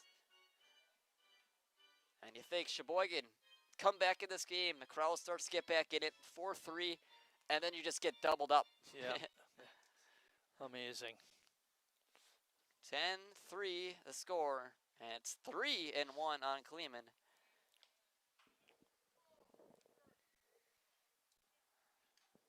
Matter came in, got a sacrifice fly, then back-to-back singles. Or I should say 1 single. And Kleeman, the third batter he'll face, hopefully it's not a single, as he steps off. Sacrifice fly that still went wrong for Sheboygan because the throw got away. It was a great catch by, we ignore the catch by Tenney. That was a great catch, sliding catch in left field. 3-1, and missed. I think that's ball 4. It is not. It is 3-2. Even the announcers aren't doing very good tonight. Yeah, jeez. Count our We have bad nights too. Count our ears. 3-2 on Kleeman. And he walked him anyway. 1 extra pitch to get there, but Kleeman still gets to first base. And the 11th man that hit in the inning, Owen DeGrand. Fans starting to get a little restless here with their beloved A's down 7 runs.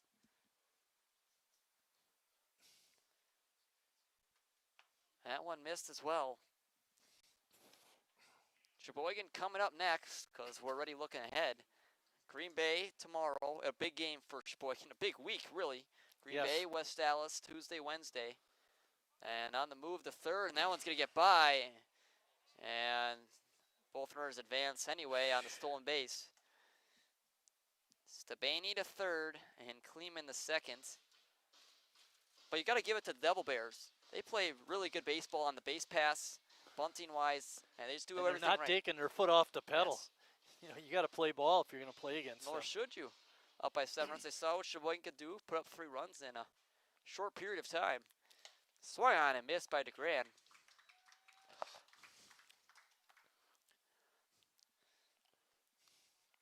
Matter trying to get out of this inning without any more damage.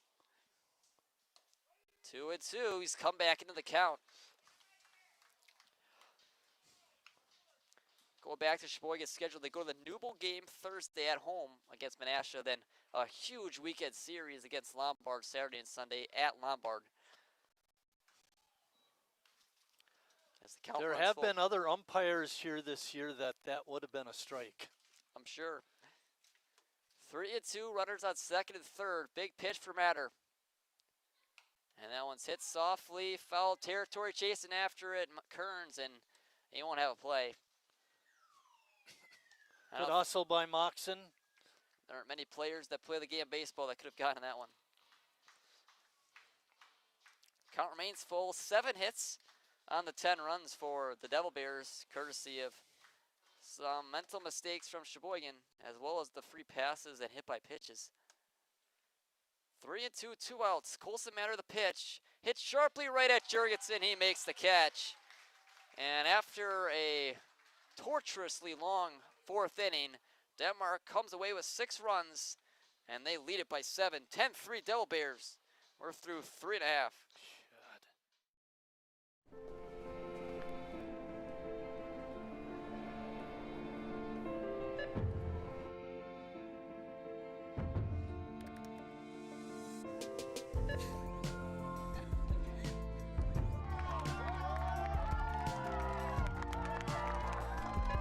Whenever you shop Meijer, you help support programs like Boys and Girls Clubs and Girls Who Code that show kids they can dream anything and do even more.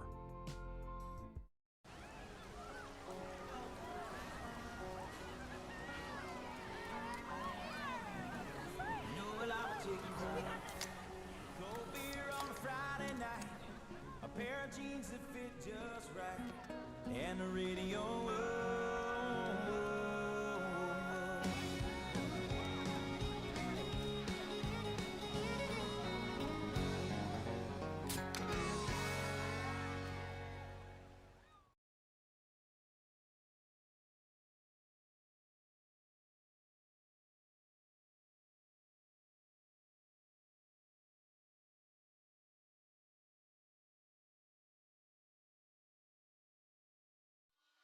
Bottom of the 4th inning, and after Sheboygan hit what feels like an hour ago, they're now down 7 runs after a 6-run 4th inning for the Devilbears. What can they do to get back into it, Marty? Base hits. They got 3 last half inning against Miller. They can do it again. Nick Tenney leading it off. The final line for Sawyer, 3 1/3 innings, 6 hits, 10 runs, 7 of those earned. 4 walks, 2 strikeouts, and 1, 2, 3 hit by pitch. First pitch to Tenney is hit up the middle. Fielded and thrown over by Stabaney in time to get Tenney, and a 1-pitch out to begin the 4th.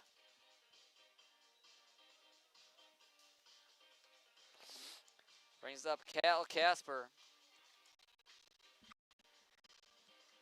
Casper's DHing tonight. He's had to sit in the dugout this entire game so far. Sheboygan's not out of it. They've shown that they can clean things up in the past. They've shown they can score runs in bunches. And there's a lot of game left. Far from over. 1-0 to Casper. That one's in there. And even without their big bats, they still have some big bats as well. We saw Jurgensen had the 2 RBI double. Ames has been a great hitter all year. Well, the guy up there, Casper, hit one to very deep center field. Exactly. Don't turn off the stream yet. It's not over.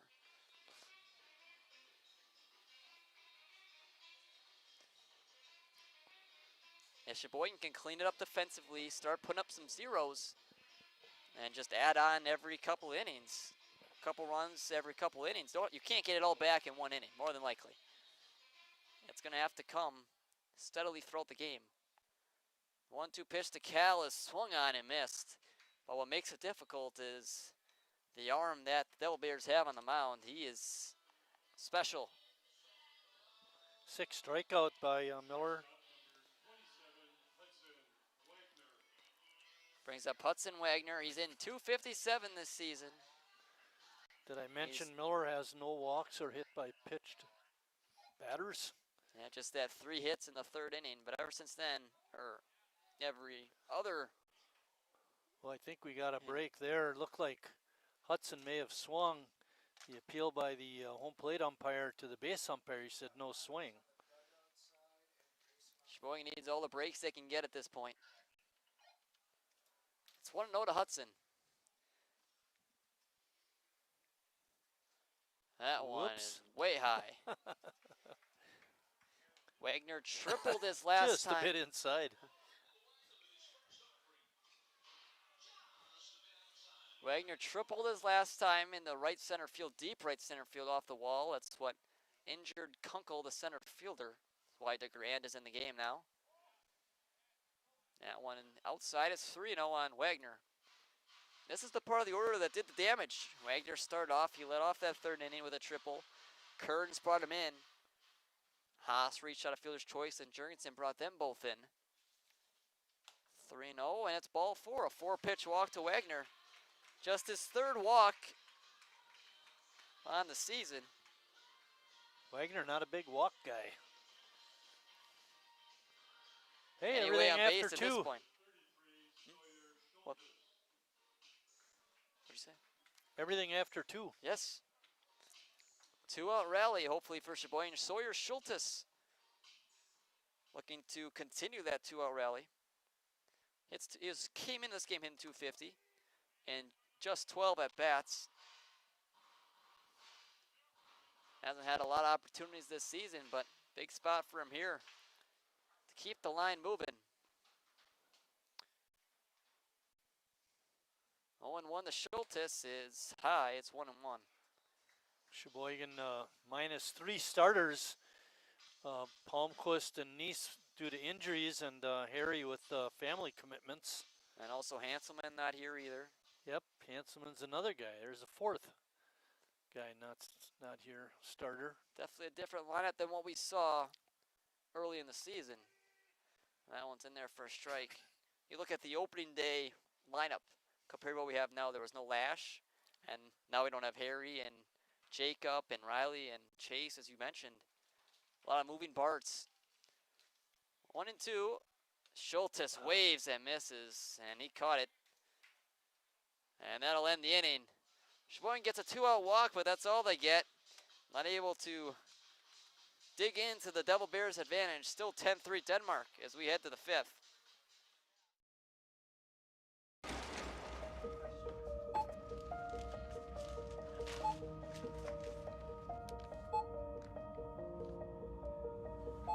Whenever you shop Meijer, you don't just feed yourself or your family.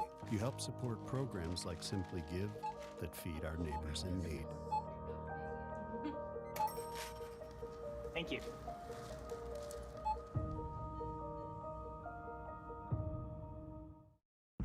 I grew up working in my family's supper clubs. This is where it started with us as far as the fish that we serve at Culver's today. We source the finest cod and batter each fillet by hand and always cook it to order. That beautiful golden brown color and flaky on the inside. The fish fry is a Midwest tradition. It's about families coming together.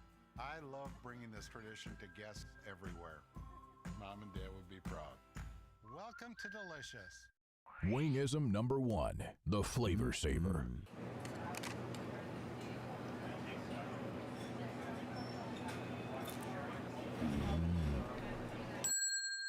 Legend Larry's, the definition of flavor.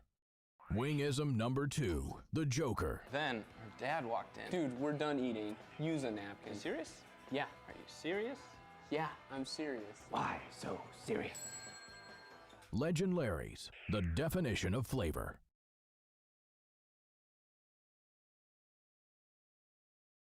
Top of the 5th inning. Colson Matter back out there trying to weather the storm for Sheboygan, not let this deficit get any larger. And to do that, he'll have to see 4, 5, and 6. Brennan Miller, Theo Ziedler, and Zach Wertruba. Maybe we can get our second shutout inning of the game for Denmark. And even that shutout inning was far from clean. He Yeah, still sent right. 6 batters to the plate. They left them bloated in that third inning, the only time that they have not put up a run. And all 3 innings they've scored, they've been multiple runs, 2 in the first and second. Each of the first 2 innings, they scored 2 runs. And then in the fourth, they put up 6. And that's all they have, 10. See if Matter can shut them down. That one's way outside. It's 2-0. And it's tough for a pitcher. You know, you say throw strikes, but when they've been throwing strikes, it's been down the middle of the plate and they've been getting hit around. You know, it's a tough spot for a pitcher when your stuff isn't getting past hitters. Yeah. That was my career, Lucas. 3-0 on Miller. Miller, the pitcher, has plenty of run support for himself, just looking at on. Doesn't have to swing the bat, takes a 4-pitch walk. And another runner on base. The second walk of the game for Miller. He's walked twice as much as he's thrown walks on the mound. Or twice as much, yes. He's given up 1 walk pitching, and he's walked twice hitting. Yeah. Brings up Theo Ziedler. Quite a baseball player. Yeah. We say it a lot with Brad. A complete baseball player, does pretty much everything on the field. He hits well. He fields well for his position. Great pitcher. Kind of what Brendan Miller reminds you of. That one's high, and it's 6 out of the zone to begin the 5th, and that brings out Lash to talk with Matter.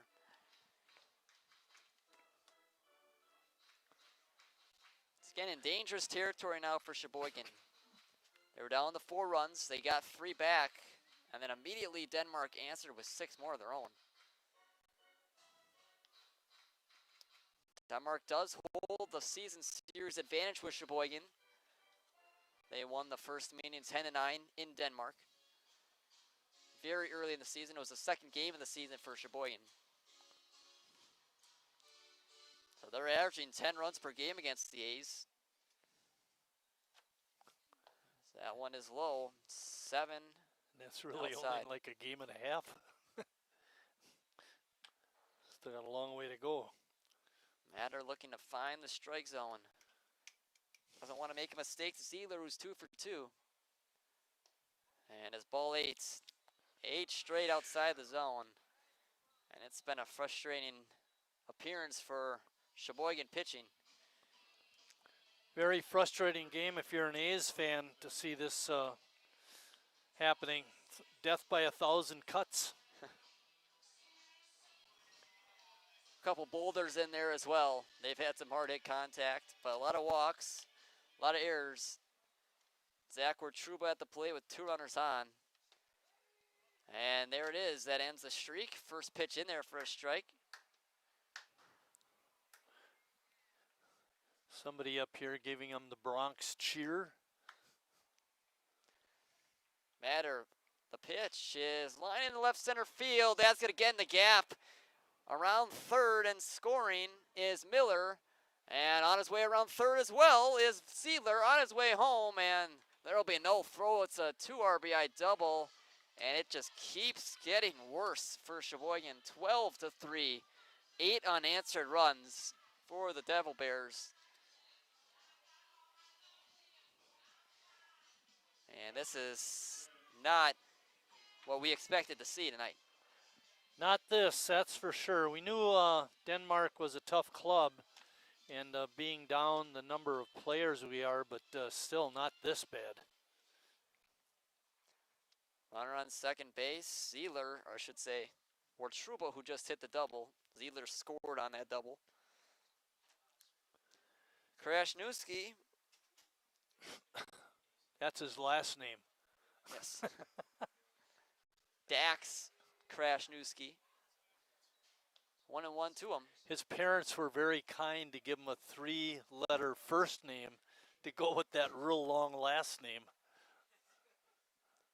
1-1. Pitch is hit foul. Stop me if you've heard this one before. The Devilbears have a runner in scoring position. Now, I was just going to comment, you know, they've scored in the first, second, fourth, and fifth, and all of them have been crooked Yes, numbers. Exactly. When it rains, it pours for Denmark. 1 and 2. They hit the grass. Lash Slipped out of the hand. picked that one up like there's nothing to it. Must have slipped out of the hands of Matter. Counts even at 2. Sheboygan just cannot seem to get that clean inning. 6 batters have hit in every inning, and even though there's only been 3 so far, we're more than likely going to see 6 unless Truba gets thrown out at second base. Full count, and it's outside. Ball 4. Krasniewski walks. And there goes Tim Moyer meeting at the mound again. 3rd time he's come out to the mound, and we're not through 5 innings. Starting to wear out a path between the dugout and the mound. Bringing in a new pitcher, too. The That's what we left-hander. needed, a left-hander. Assume that would.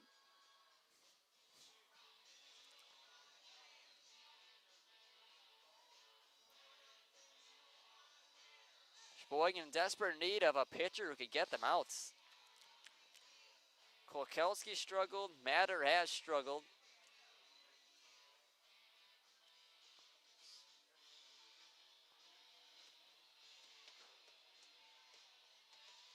Weighing down the name of the new pitcher. Who's 34? Was that new guy that he mentioned when he was up here. Remember he said he's going to wear his number? Tim's number?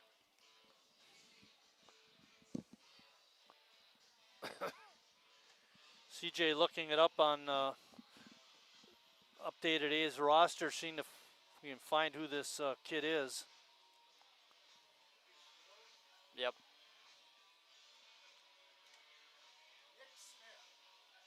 Nick Smith. Finally, an easy name. The 3rd pitcher of the day for Sheboygan. His A's debut. At least his Wildwood Park debut. No, it is his A's debut. Chance for him to hopefully get the A's some innings as this crowd continues to root on their A's despite the deficit that they face. You know, this is the first time I'm wearing this shirt, Marty. You think that's part of the problem? It is. Shouldn't wear it again. You can take it to Marquette and wear it. Yeah. Don't wear it to a basketball game, though. I'll wear it to a Badger game. There you go.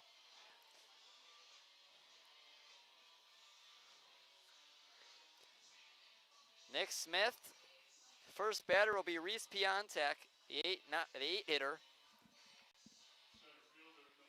Every batter has reached for Denmark. Part of the reason they have 12 runs without now in the 5th. First pitch from Smith is high. And you just hope that Smith can find the strike zone. Miss barrels and throw strikes. It's what you ask of pitchers. Obviously easier said than done. Pitch right through there for a strike. You hope the change from a right-hander to a left-hander maybe throws off the Devilbears at the plate. Can we talk about, you really don't see a whole lot of left-handers at this level. Piontek shows bunny, pops it up, but it's going to go off the screen. A lot of air time on that one. Yes. Piontek has yet to hit the ball in play. He's been hit by a pitch, struck out, and he's been walked. And want to know something else? This is the 4th inning in a row that he's hit. But we are in the 5th. Yes. 1 and 2, and that one's hit softly. Haas is there, and he'll make the catch for the first out. Smith retires the first batter he sees. And there's 1 out in the 5th. Luke Miller. Got to keep an eye out for Luke. He hit a sacrifice bunt back in the 2nd inning, and then he tried a bunt to get on after that. Was unsuccessful, and then he just I think he drew a walk in eventually. But he good. might lay one down. It's going to be difficult to bunt on a left-handed pitcher as a left-handed batter, especially if it's a breaking ball coming in. He looked uncomfortable on that swing, fouled it off. He definitely didn't hit the ball. I think it was more Smith hit the bat. Yeah. Sometimes they're in need of a strike, just try to hit the batter's bat. Talk about precise accuracy. 1-1, and Miller does show bunt, pulls it back. And it feels like up and down this order, no matter who it is at the plate, whether it be Kleeman at the top or Miller at the bottom, they're all seem to show bunt. Very selfless players, just trying to advance the runners. Even up by 9 runs. That one's way outside. 3-1.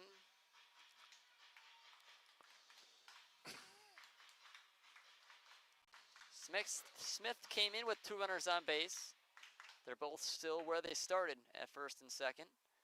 That one lined right at Haas. Have a chance at double play. He does not. Couple of hard hit balls right at George Haas.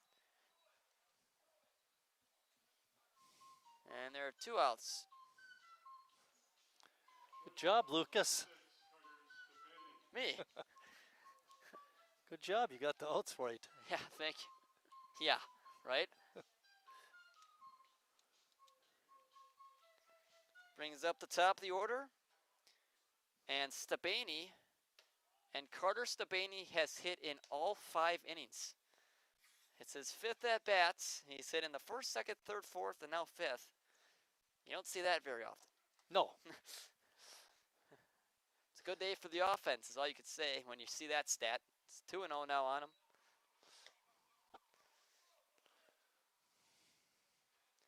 Another crooked number so far in this inning for the Devil Bears. They've got 4 of them tonight out of the 5 innings.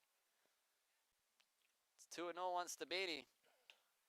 3-0. And normally you see teams score a lot early, and then they kind of settle in.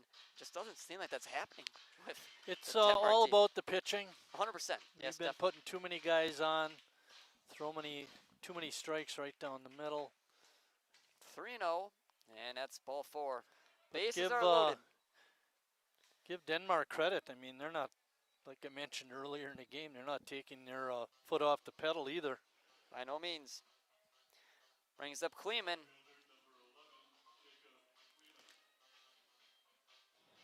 Kleeman's got the bases loaded. A chance to make this blowout an even bigger blowout. He could set one in the gap. Kleeman's been hit by 2 pitches, and he's got a single. Pitch from Smith is well high. Only 8 hits for Denmark to get their 12 runs. Sheboygan pitchers have issued 9 walks so far. Does that include? That does not include hit by pitches, which I believe there are 3.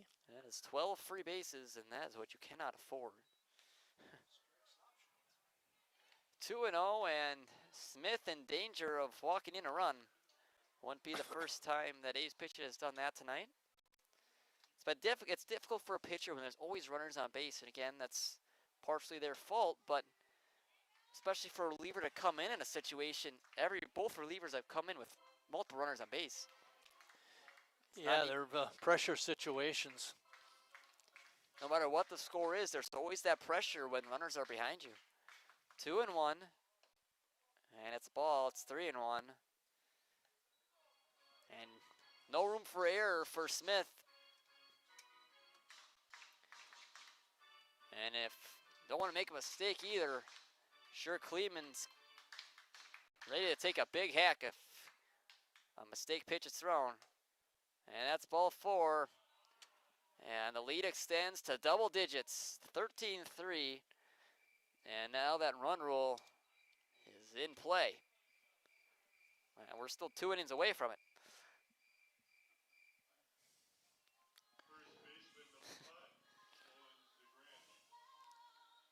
Owen DeGrand.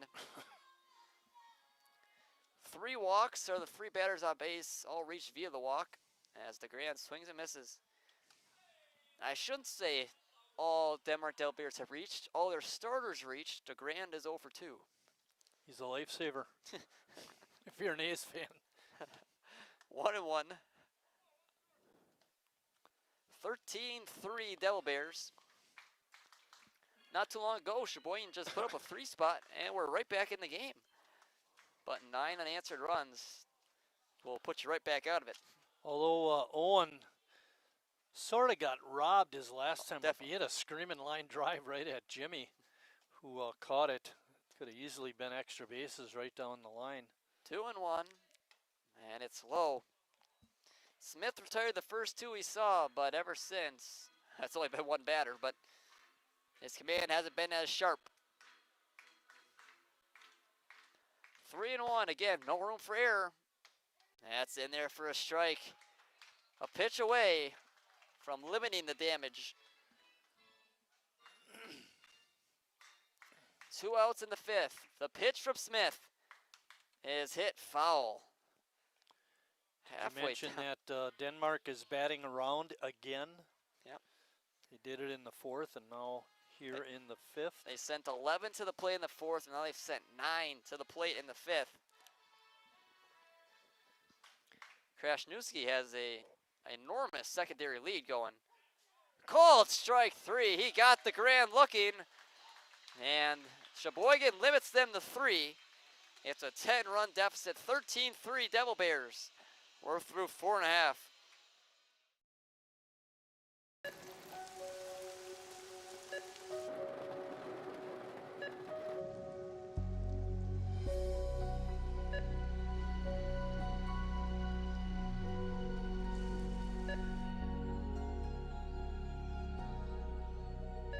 Whenever you shop Meijer, you help support organizations like Hope House Mission and New Hope Shelter that give people around here warmth, shelter, and care.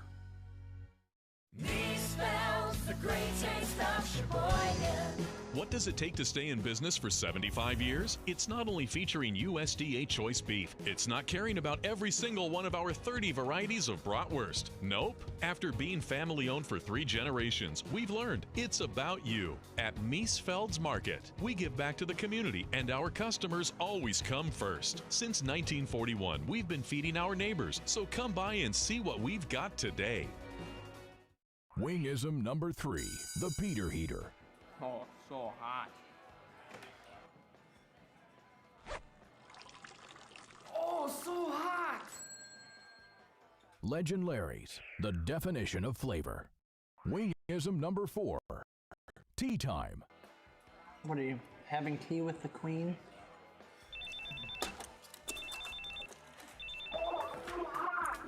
Hello. Nice. Legend Larry's, the definition of flavor.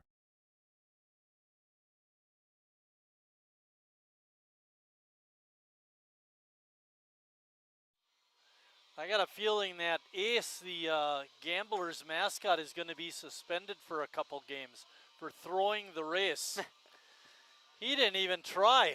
Yeah, how can you let A1 win a race? We've never seen him win. In my time here, I've never seen him win a race. Yeah, He's well, he's not over here allowed to cheering. win. Over here cheering like he's just won the World Series or something.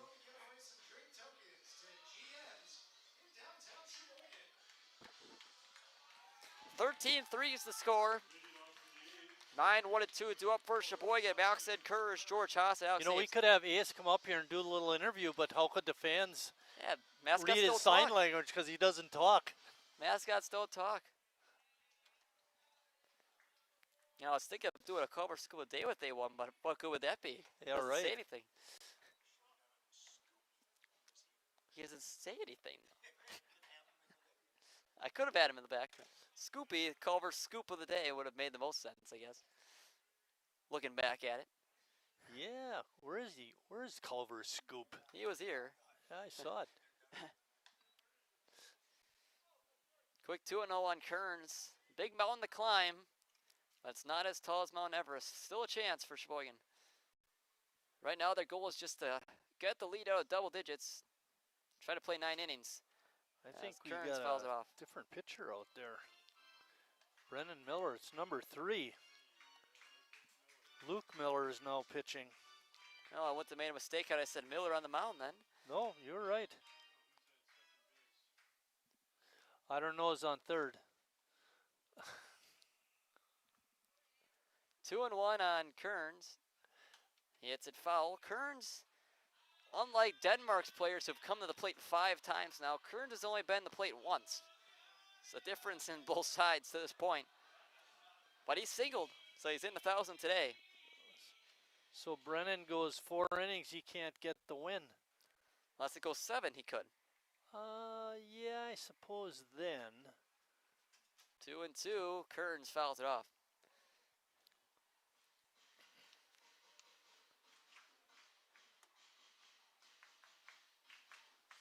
He's trying to mount a comeback. Nothing's impossible with baseball. There's no time limit. Yep. No that's clock. For sure.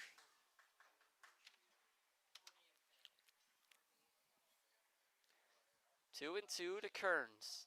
Trying to lead off this inning by reaching base and get a rally going for Sheboygan.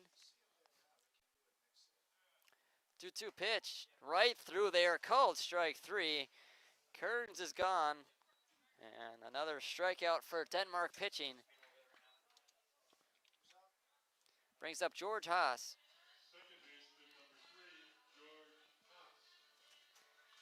And if you want to mount those comebacks, you've got to get that leadoff base runner on. Put some pressure on the pitcher. Yeah, that's so key. You're right, Lucas.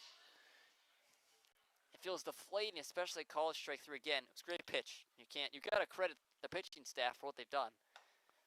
That one's high. Now you mentioned that Two Rivers is in the Shoreland Yes. League. We played them first game of the season. Do you remember who some of the other teams are in that? I can Manitowoc, look. were they in it? That one's hit sharply to third where Truba fields and throws it hard to first to get Haas. 2 quick outs. Luke Miller, the pitcher, has pitched 1 game. He started a game. He's pitched in 2, 3 innings, and he hasn't allowed a run to this point. There are teams of the Shoreland League. Nothing that I've ever seen Sheboygan play. Ashwaubenon on Lookouts, Kewanee Chiefs. Oh, there we go. Catskill, I remember them. Manitowoc Whitecaps, they're kind of a new Manitowoc team. Two Rivers is the only team Sheboygan's played. Algoma Gwynns. Brings up Ames.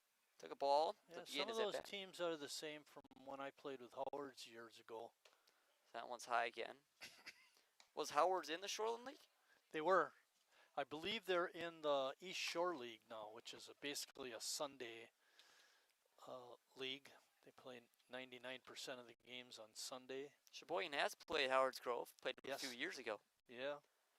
That one swung on and missed by Ames. I think they played him last year as well, if I remember correctly. We beat them last year. The year before last year, Yep. we lost them on that walk-off remember that. home run Yes. by a former A's player. I remember that. Cooper Gussie. Yeah, Gussie. 2-1 on Ames. 2 outs in the inning. Takes a strike. Miller dotting up the strike zone. Two Rivers, the team Sheboygan saw the first game, sits at 1-4 in the Shoreland League. So maybe the Shoreland League's got some great talent. That one swung on and missed by Ames, and that'll end the inning. 3 up, 3 down for Luke Miller in his first day to work, and it's still a 10-run game. 13-3 Devil Bears as we go to the 6th.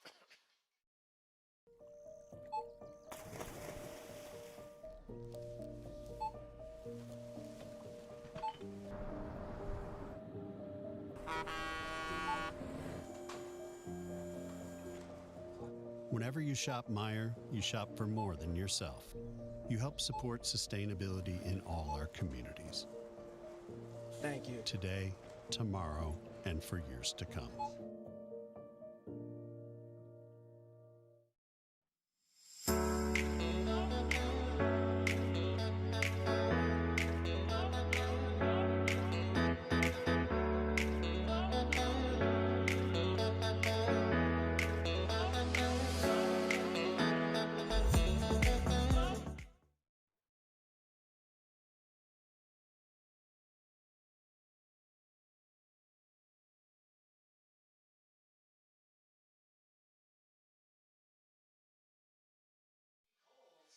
Back for the top of the 6th inning. Smith still out there.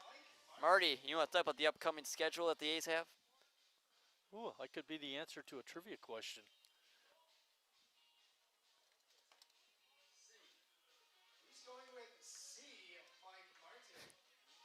Uh-oh. The answer was Mike Martin. Oh, that is awesome. Look at that. The question was, who hit 318 in 1972? Mike Martin. The answer was C, Mike Martin. And the participant got it right, too. Yeah, right. They know their A's history. What a guy. Mike Martin, who? 318, and you always say how badly you played. It was a career year.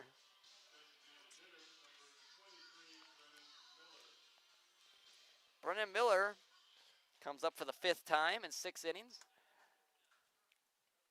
First pitch to him is low. No kidding. I barely hit 200 any of the other years.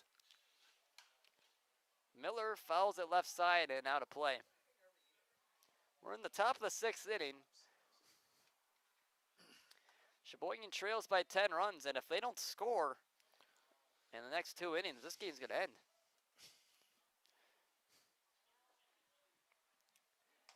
Right through there for a strike. 1 and 2 on Miller. Miller pitched a whale of a game, Marty. He was very, very good. He went 4 innings, 3 hits, did give up 3 runs, and they were all earned.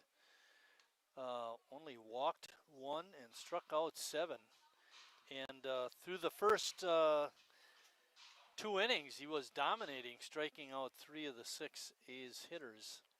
That one's outside on Miller. It's 3 and 2. Smith came in and pitched solidly as well in that last inning. Gave up a couple walks, but got out mostly unscathed. That one hit on the ground, slowly to Haas. Fields and throws the first in time for the first out of the 6th inning. Got a new first baseman over there. Number 29. And that brings up Theo Ziedler.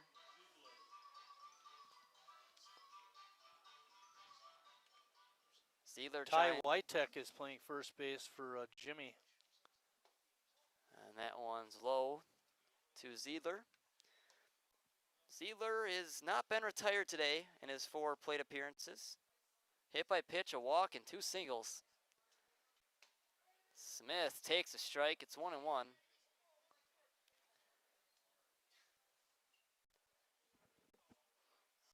Emmett Salen's also behind the plate for Sheboygan, as that one swung on and missed. Means the end of the day for Lash and Jurgensen. Kearns is over the third base. That's where he started the game. 1 and 2. That one's inside. 2 and 2 now.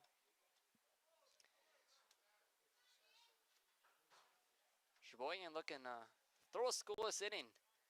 Throw a clean inning. Give some confidence to their offense. Try to cut into this deficit. It's 3 and 2 now on Ziedler with 1 out in the 6th. 13 runs and only 8 hits. Hits haven't been the issue. So that one's fouled off by Ziedler. He stays alive. That 3-run third inning by Sheboygan felt like they got it back for that small period of time. Yes, it was fun then. Yeah, it was. Until they came back with 6 runs in the top of the 4th. Jurgensen had a big double that brought in 2 runs, as that one's inside, and it's ball 4. Ziedler draws the walk, and he reaches for the 5th time. Jeez. Another walk for Sheboygan's at 10 walks now overall. Brings up Zach Wartruba. Kolakowski walked 4 during his 3 1/3 innings. Colson Matter walked 4 in his 2/3 of an inning. And now Nick Smith has 3 walks. It's swing and a miss by Wartruba. Not been a very good night for throwing strikes by Sheboygan pitchers. Wartruba is 3 for 4. He's got 3 hits, 2 singles, and a double. 0 and 1. Swing and a miss for Truba again. Comes up empty.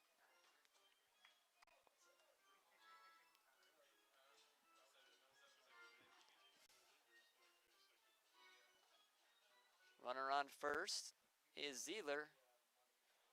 Swing and a miss. Good morning, good afternoon, and good night to Truba for the second out.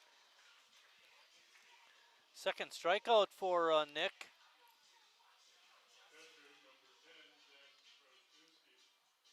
Zach Krasniewski, or Dax Krasniewski. He's been on base twice. Reached on error, then walked. His last 12 letters in his last name. And so they give him a 3-letter first name, Dax. Brad, how many letters in your last name? 11. 11? And your parents call Bradley? Oh, boy. That one gets past Witek and on his way to second. Rounding second on his way to third. And it will be in there easily. Is Ziedler. Brad Reinfleisch and Jacob Neese up here in the press box with us. What they're actually saying by being up here, it's not our fault. Another error, number 6 on the night. That one sits off on the ground to Haas. Fields and throws, and it's a 0 put up by the pitching staff of the A's. Score remains 13-3. We're through 5.5.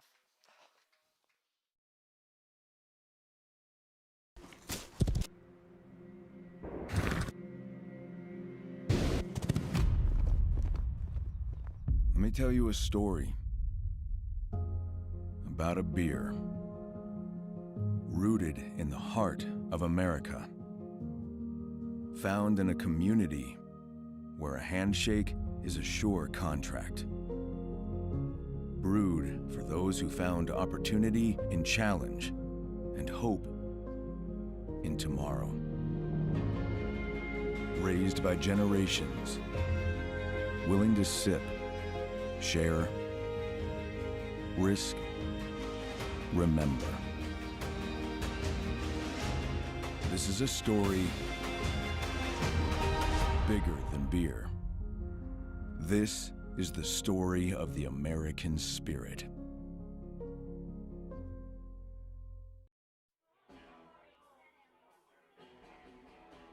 All right, guys, we got teriyaki, honey barbecue, and mild. Enjoy.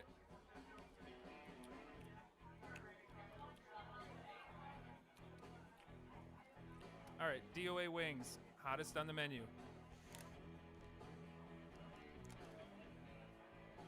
You got a problem?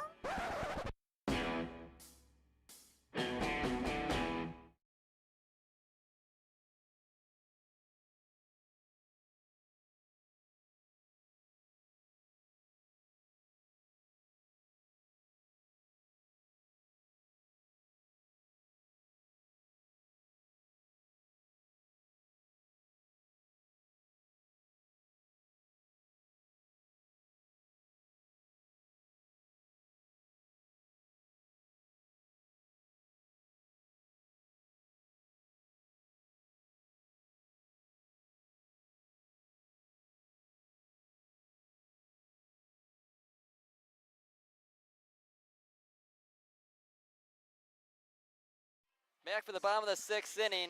Ty Witek, the pinch hitter.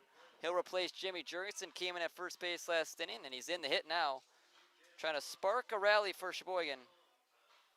Hey, Witek's the leading hitter on the team. Yeah, he's in 500, 2 for 4. First pitch to him is right through there for a strike. So we found out a little bit about the pitching. Tomorrow night it'll be Reklitis starting with Eric Schmitz in relief. We're not quite sure about the Menasha game. They're thinking it might be Bunton at West Allis on Wednesday. It's a busy week. 6 out of the 7 days we're playing games. And especially you got 4 games over the weekend. It's going to be right. Tough sailing. 1-1, the Whitetack is right through there again for a strike. Went from Brennan Miller to Luke Miller, and it hasn't been a change in efficiency. They've both been exceptional on the mound. I talked to Ty, and we may have mentioned this through the course of the season. He coaches a traveling team, so he can't play on weekends hardly ever. And thank goodness he's here tonight. Get a little playing action. 18. 2-2 to Whitetack. And he calls time. Ty trying to get on base, help Sheboygan get a few runs back, stay alive in the 6th inning, and try to play 9.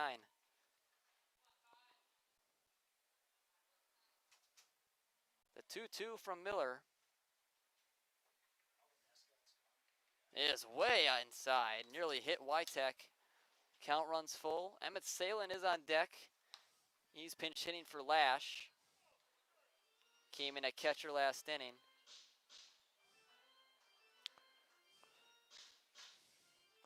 Luke Miller looked better in the 5th inning than he is here in the 6th. Yeah, a little bit more outside the zone.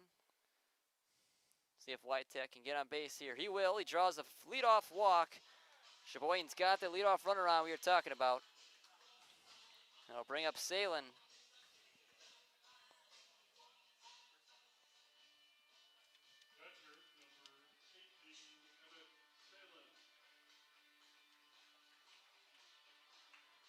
Emmett Salen's hidden.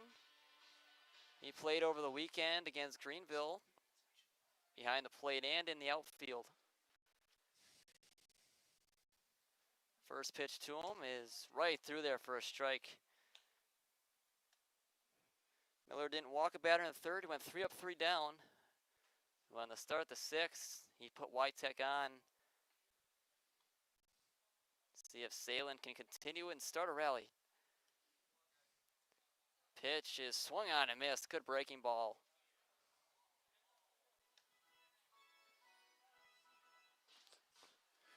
You know, the question came up with Luke Miller, the second baseman, now pitching, who is playing second.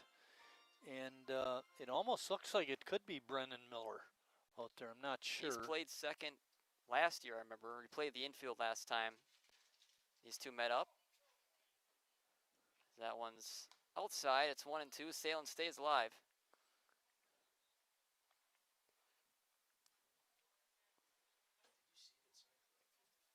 One and two on Salen. Wind has died down in center field. Flag stands still. That one's a called strike 3. Got Salen looking. Wow. A 3rd strikeout already for Luke Miller through an inning and 3rd. And I'll bring up Nick Tenney. Tenney's 0 for 2. He's grounded out twice. Both to the left side of the infield. Once to 3rd, once to short. He's got Whitetack standing at 1st. Pitch. Swung on and missed. Good fastball. Miller's got some good velocity on that fastball. And a deceptive breaking ball to go along with it.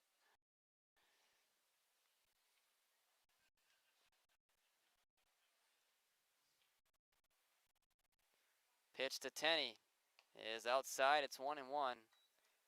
Whitetack reached on a walk to lead off the inning before a strikeout from Salen.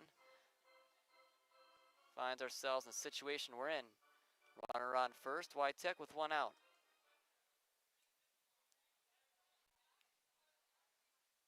1-1 pitch to Tenney is inside, 2-1. Good take by Nick. Nick hasn't walked a whole lot this year. Oh yeah, check that. He has walked a whole lot.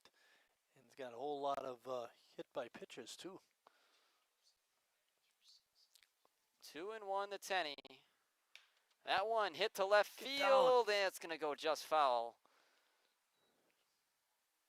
And it'll be a loud strike. Could have stayed fair, could have been a double. Or at least would have gotten Whitetack to 3rd more than likely. You just got to give credit to this Denmark offense. They've been all over Sheboygan pitching tonight.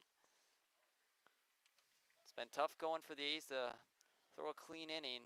Smith has done a nice job since he's come into the game. Our defense didn't help us tonight either. 2-2 outside the 10.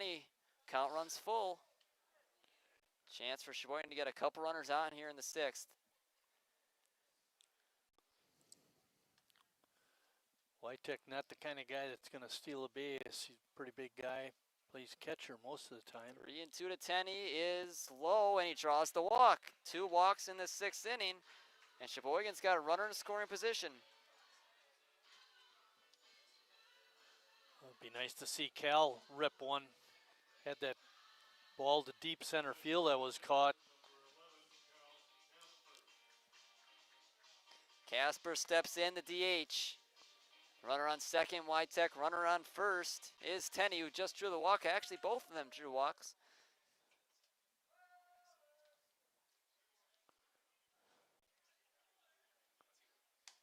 That one's outside. First pitch. Again, most of the game with these windows out, it's been quite comfortable, but all of a sudden the heat just seems to be coming in at us. It does help to have air conditioning behind you as well. Yeah, right. 1-0 on Casper.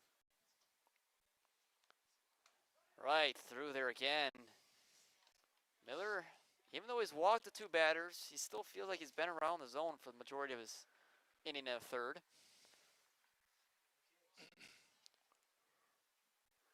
1-1 on Casper. Wagner's on deck. Sheboygan looking to put up a few runs, dig into this deficit. That one's low. It's 2-1. Hitters Cal count with for a good Casper. eye. He's got 10 walks on this season.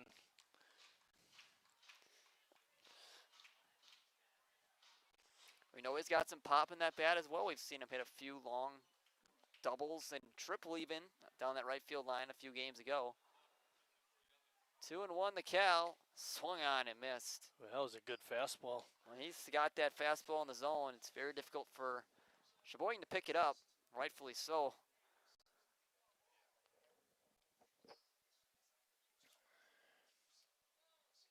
Two and two, 1 out. Casper.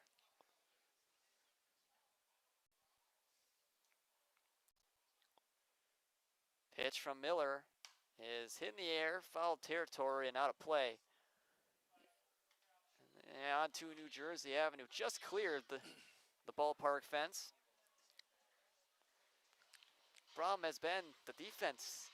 Again, it's probably not the entirety of the issue. You don't find yourselves down 10 runs from that single thing alone, but it's teams that take advantage of those mistakes is what Denmark has done tonight. 2 and 2. Casper fouls it off and he stays alive. Good job of hanging in there by Cal. We're seeing a lot of better at-bats as this game has gone on. The first and second inning, it was a lot of 3 to 4 pitch at-bats. And now in this 6th, 2 walks, and even the strikeout from Salin worked the count.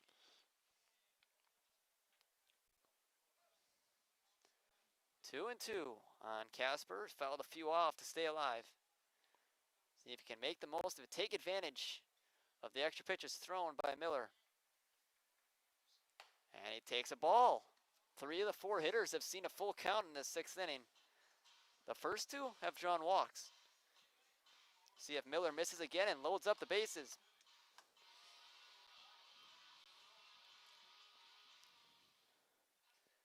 Three and 2, 1 out to Casper. 2 runners on base. Wytek at second. Casper takes a called strike 3, and he goes down looking. That hurts. Tough break. It's been a pattern of walk, strikeout, walk, strikeout. Brings up Hudson Wagner. He's 1 for 1. Triple and a walk. It's been on both times. Chance to get Sheboygan out of that run rule territory. Looking to play 9 innings. It's going to be tough to come back from a 10-run deficit. You just want to see if they can get to 9. That one's outside. They threw their second scoreless inning of the day last inning. Smith has looked good on the mound for Sheboygan. He's walked a couple of batters, but he's been efficient, hasn't allowed that hard hit You could contact. almost say for Denmark, it's Miller time. Yeah, exactly. Brandon Miller started the game. Luke Miller in now. Wagner hits it softly through. Jurgensen's on his way home. He'll try and score. There will be no throw. Sheboygan scores on the RBI single by Hudson Wagner, and they cut it back to single digits.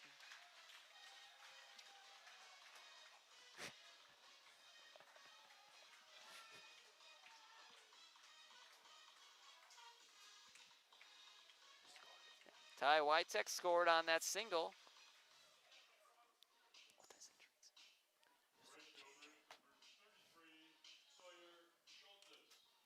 Sawyer Schultes, the batter. He's 0 for 2, 2 strikeouts. Trying to cut into this deficit even more. 2 more runners on base, and Schultes fouls it away.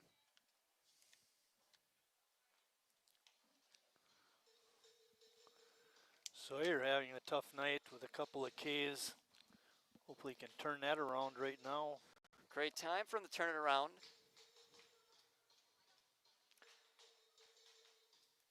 Every inning that has included a run has been a crooked number. Sheboygan doesn't want to end that streak here. That one hits softly. Wartruba fields, doesn't field, under his glove, around third and scoring is Tenney. And the throw to third is in time. Not the best base running. He's safe. Looked like the base umpire safe. called I him thought out. he called him out. It looked like the base umpire called him out. He did not. And Sheboygan cuts into it a little more, 13-5. Sawyer Schultes with... I give him a base hit. Give him a hit? That's what I was thinking. It's a tough play for Wartruba. Great base running by Tenney to come around and score, and Wagner, what looked to be not the best base running, ends up getting to third base, and it causes a mound visit. That means every single inning, or every single half inning that there's been a run, which has been 6 times, it's been multiple runs. 2 and 2 in the first 2 innings for Denmark, then the 6 spots in the 4th for the Devilbears, then another 3 in the 5th. Then for Sheboygan, a 3 spot in the 3rd, and now 2 more in the 6th. So we got the 18 total runs and a 13-5 scoreline. Moxon Kearns got a chance to cut into it that much more. This is what we're talking about. You're not going to get it all back at once, but continue to dig into that deficit. Get 2 back in an inning, get 3 the next, and all of a sudden, it looks like a game again. Well, down 8. He got a long way to go Well, yet, of Lucas. course. I'm not saying But it's hopefully Kearns can come through, get another hit or 2, another run or 2. But it all starts with the pitching. You know, Sheboygan puts up a 0. What do they do in the next inning? They put up 2 runs. Both times the A's have put up a 0, they've scored in the next inning. They got to get more zeros. Exactly. There has been a run in every half inning of this game. Kearns does have a hit in this game with an RBI. He brought home Wagner. See if he can do it again. Wagner standing at third base just like he was last time. That one's a strike. Swung on and missed by Kearns. Moxon hasn't had the hitting statistics that he'd like. But a 2-hit day would for sure change things in his favor. The 0-2 pitch from Miller to Kearns is taken outside. Krasniewski. Yeah, nice good job of keeping stop it by front. him.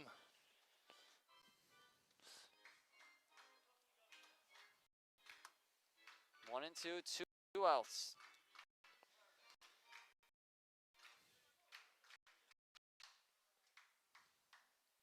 The pitch to Kearns is hit in the air, foul. Kearns stays alive with 2 outs. Sheboygan only with 4 hits. Both teams have more runs than hits.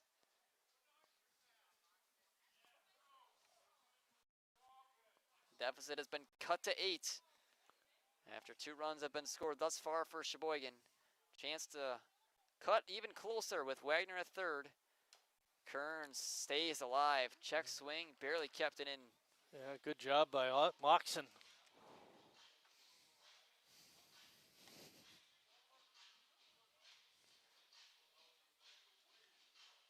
1-2 on Kearns.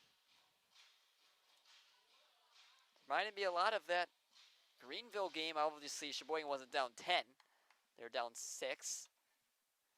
Still, you never know. 1-2, Kearns takes it just outside. Good eye. And again, if he gets on base, the lineup flips over to George Haas. All of a sudden, you're back to your big bats.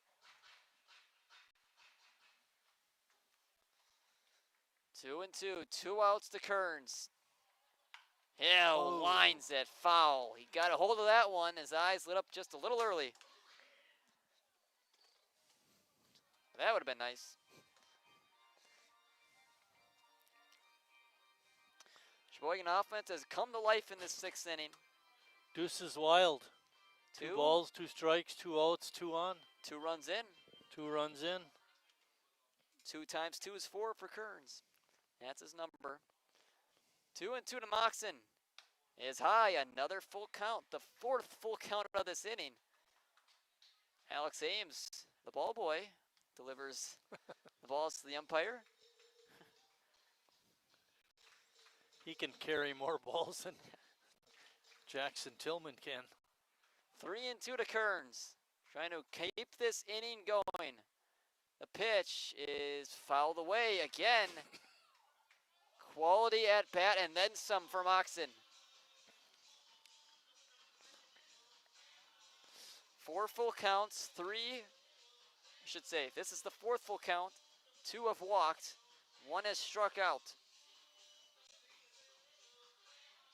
Big spot for Kearns, trying to load the bases or get a base hit and bring in a run. 3-2 pitch is hit softly behind first. It's got a chance. The Bermuda Triangle, it's down. Base hit for Kearns. Wagner scores. Kearns on his way to second base. The ball comes out of the glove, and everybody's safe. It's a double for Moxon Kearns, and another run scores. Keep chipping away in the 6th. Very nice piece of hitting by Moxon. Not necessarily real great base running because he put himself in jeopardy of being thrown out at second, but he was able to get in there and get it to be a double. That's 3 hits in the inning for Sheboygan. Couple close calls on the base paths for the A's right now. They had 3 hits back in the 3rd inning when they scored 3 runs. George Haas, a big spot to really cut into this deficit, cut in half from where the A's started. He hits it softly in the hole. The throw to first is offline. Another run scores. It's 13-7.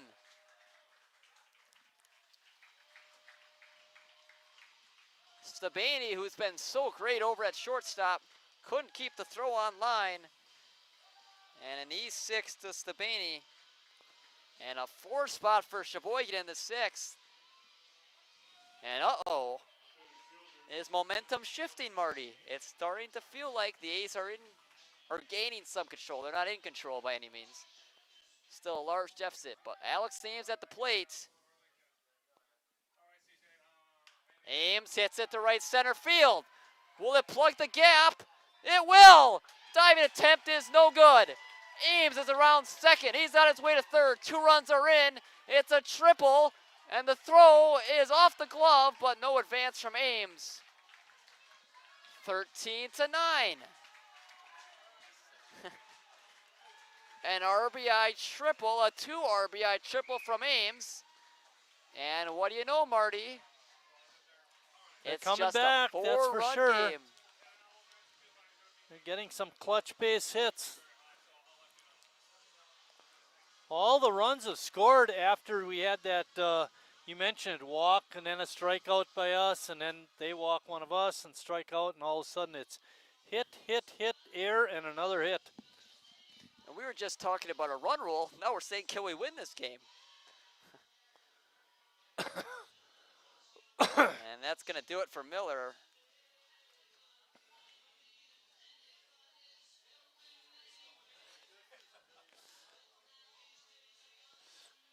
It looks like Owen DeGrand will be the new pitcher.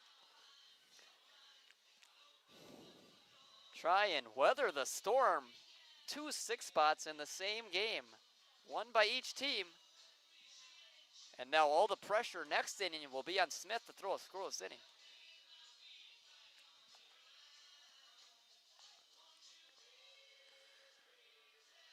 Well, Luke Miller pitched a really fine 5th inning, getting Sheboygan 1-2-3 with a couple of Ks, but just couldn't get it done here in the 6th. This has been an absolutely crazy game, and it can only get crazier. 22 total runs, and we're not through 6 innings yet.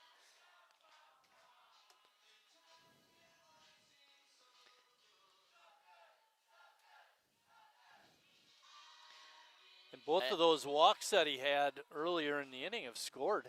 The A's have officially batted around. And after subbing out Jurgensen and Lash, you've got Witek and Salem due up in the 3 and 4 spots. Can they continue this rally? We said we couldn't get all back in 1 inning. Maybe they can. Maybe. If you look at it, the tying run is in the hole. I mean, obviously that's on deck. Looking no, in the hole. In the hole. Yeah. Oh, that's right. We only got one. Yeah, I know. I was thinking the same thing. That's why I was going to say it. But only 1 runner on base is Ames. Get that 1 more run. Get the double digits. Well, the other thing we've done is we're going to play 9 innings, hopefully, and it gives us more opportunities to bat. We were talking, can they just get to 9 innings? Now we're saying, can they win this game?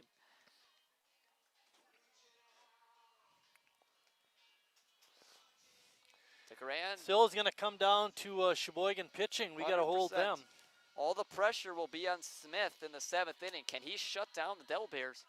Because we talked about it. The 2 innings Sheboygan's put up runs are the 2 innings that their pitching hasn't allowed a run. Of the 6 runs so far in the inning, 3 of them are earned.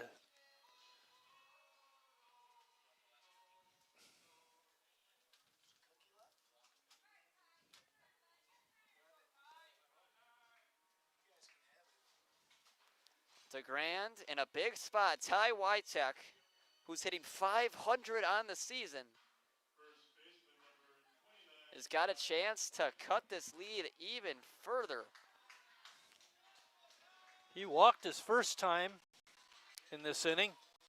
He's only got 4 at-bats on the year. But he's got 2 hits in those 4 at-bats. Takes a first pitch high. And now the pressure's on Denmark pitching. Sheboygan's starting to hit the ball.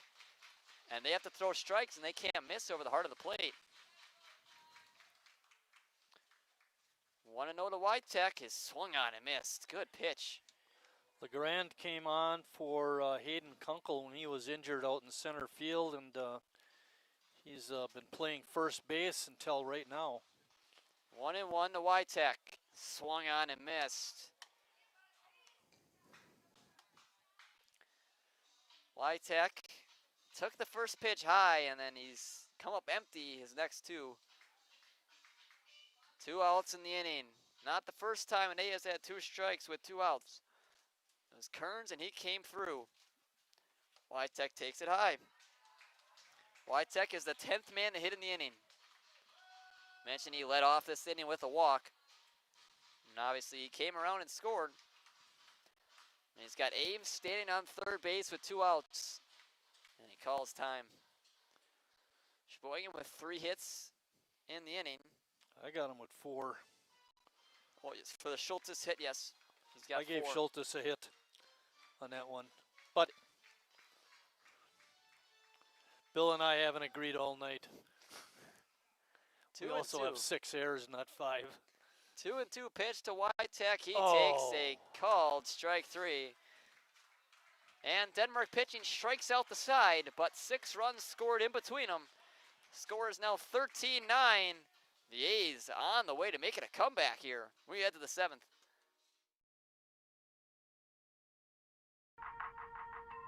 The estimated hold time is now less than 96 minutes.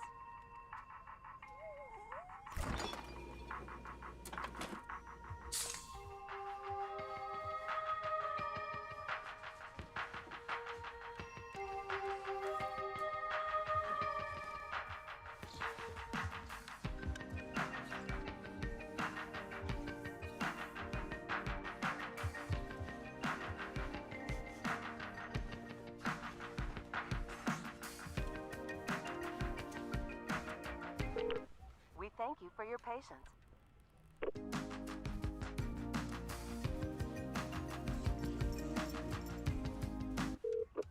Sorry, are you still there? Yes. Okay, please hold.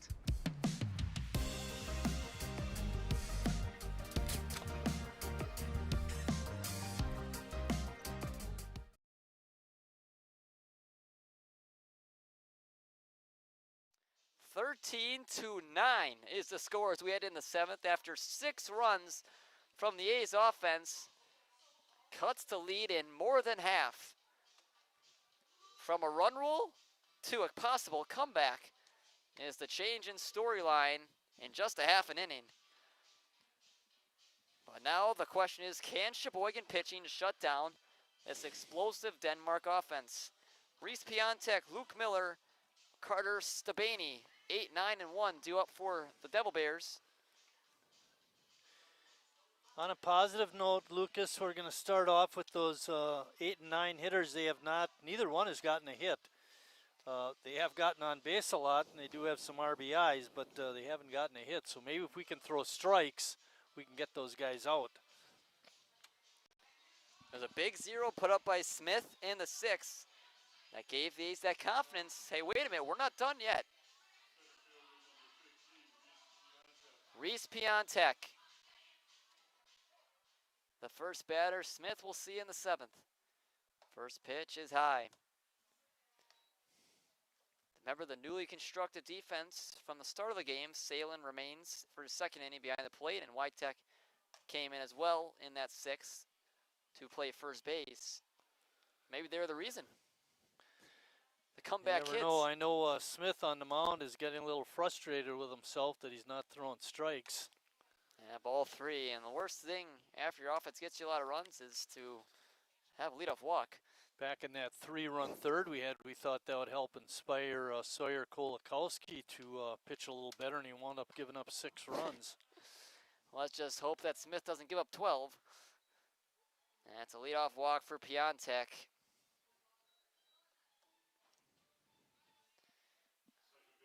Luke Miller, who is the reason that Sheboygan's come back in this game after such a successful 5th inning, went 3 up, 3 down. He was the one pitching in the 6th when Sheboygan offense woke up. As there's the first strike of the inning for Smith.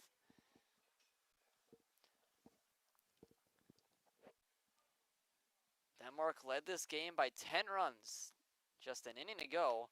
As Miller with a good bunt. And Kearns can't come up with it. And everyone's tripping. As it's an infield hit for Luke Miller and another base runner. Might as well just call it a base runner game instead of a baseball game at this point.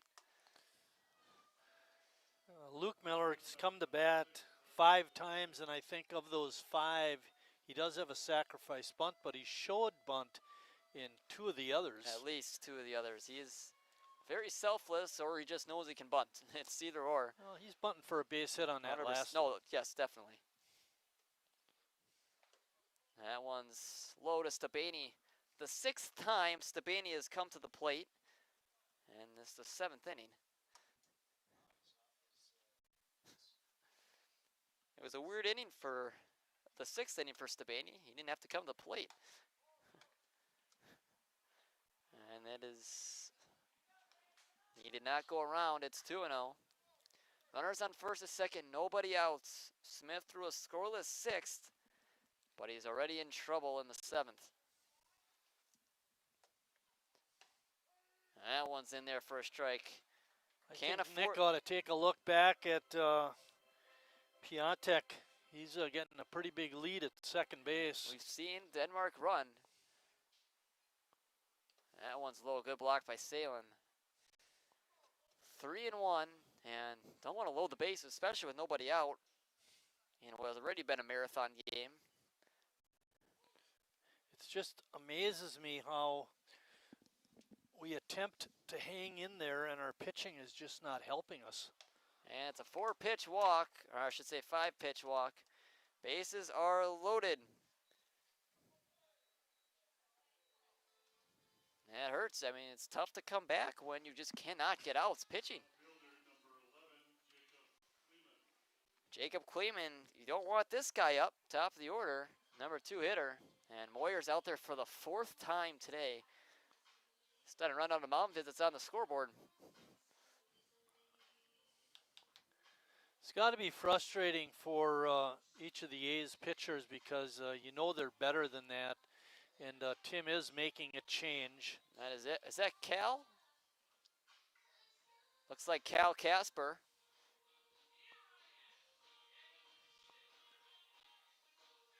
Casper was the DH tonight. We haven't seen him in that role much at all. When he's available, he's usually always behind the plate.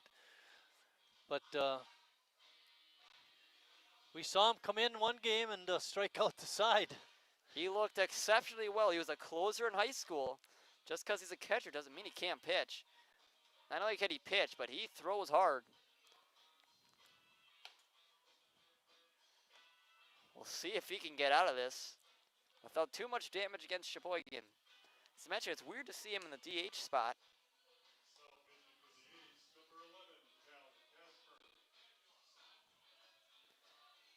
He comes in here with a 0 ERA.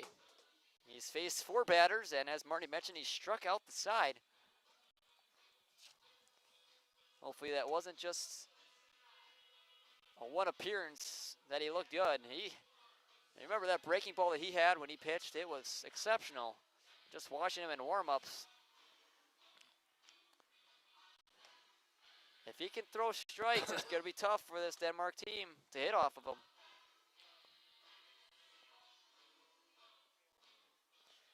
Again, every Sheboygan reliever tonight has come in with multiple runners on base. And Casper is no different. Bases are loaded with nobody out for him.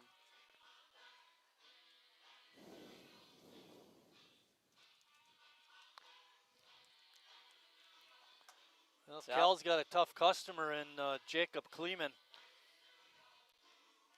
He's one of the 2 batters tonight that Sheboygan hasn't retired. Jacob Kleeman, the corner infield's in, the middle infield's at double play depth.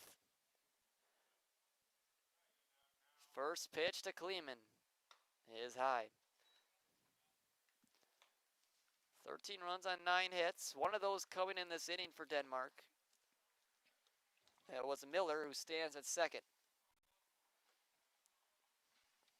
Wytek and Kearns on the grass. Right through there for a strike. Gets a cheer from the A's faithful, the ones that have stuck around for this game. 1-1. Still nobody out in this inning. Casper inheriting a jam. That one's fouled off. It's 1-2. And Kleeman didn't look like he could keep up with the velocity.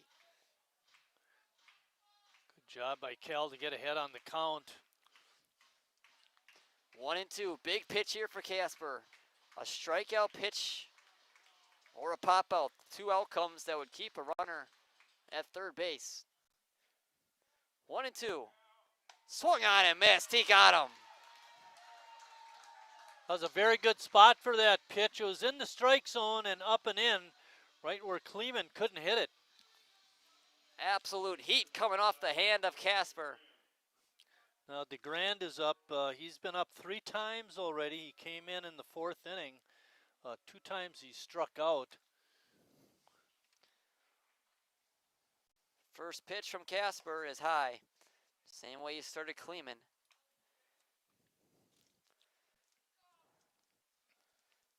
Smith floated the bases with nobody out. Casper came in and struck out the number 2 hitter Kleeman.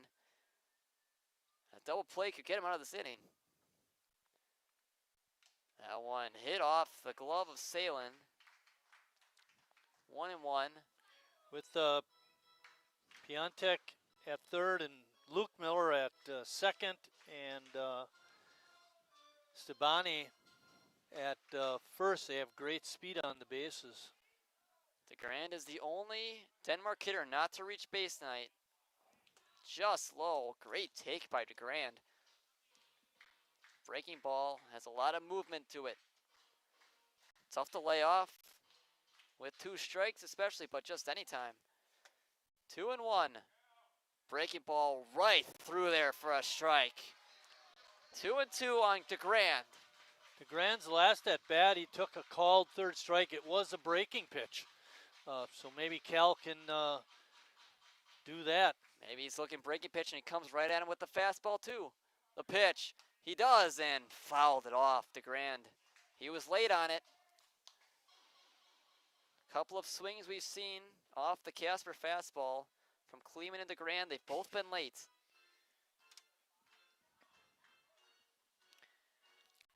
The 2-2 from Casper.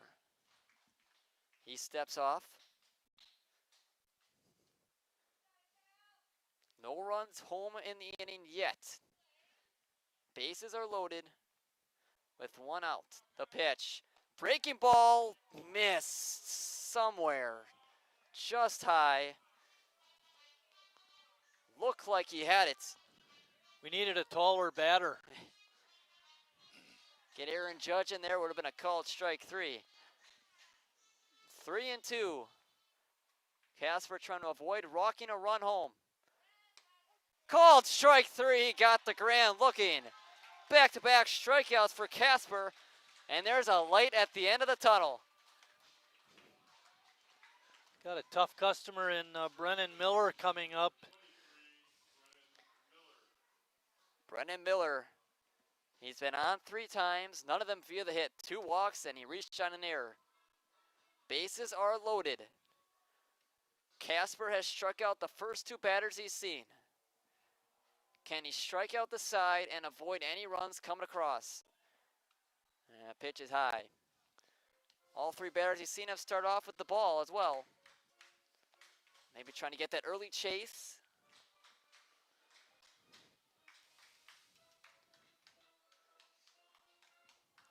One and 0. Casper to Miller. Breaking ball. Missed. 2-0. That breaking ball's got some serious movement. Yeah, and it just seems different. I know he's down 2-0, but I feel a lot more confident with Cal on the mound than with the other guys because at least he's been around the plate. 2-0. That one fouled off. Again, a late swing by a Devil Bear hitter. Can Casper work out of it? Inherited the bases loaded. Struck out Kleeman. Struck out DeGrand.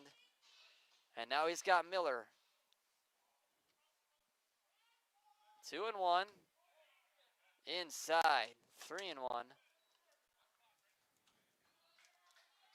The A's scored 6 runs in the 6th. Cut the lead back to 4 after they were down 10. Momentum is all on Sheboygan's side if they can get a 0 here. That's a strike. The count is full. Biggest pitch of the night. 3-2, 2 outs, bases loaded in the 7th. Can Casper work out of it? The pitch. Miss. Ball 4. And a run comes in the score. That's what happens. Bases are loaded. There's just no room for error. And it's 14-9.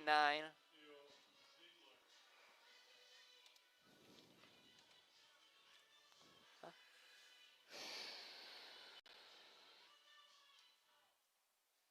14 Ziegler. walks in the game, Lucas. 14 walks. Wow. First pitch is in there for a strike, and it's the first time Casper has started ahead.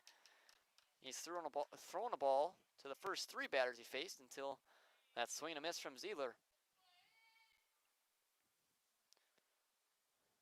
Pitch.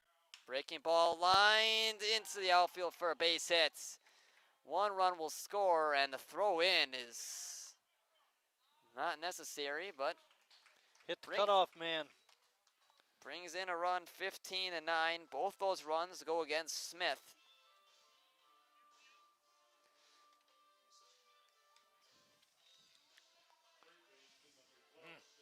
That one hurt. Yep. First time we've seen Devilbear hitter time up that fastball. Brings up Truba, and he swings and misses. And Sheboygan, after scoring 6, concede another 2, and they're down 6. 15 runs allowed. And not even 7 innings. It's tough to win many baseball games doing that. And one missed. Bases still are loaded. Hey, Lucas, all we got to do is score another 6 and we can tie them. Sounds easy, doesn't it? Let's try to get it before we get 2 outs.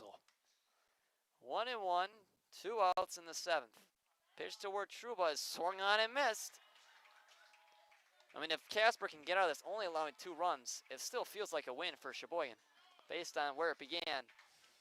But again, it continues the theme. Every inning that has included a run, it has been crooked, meaning 2 or more runs have scored.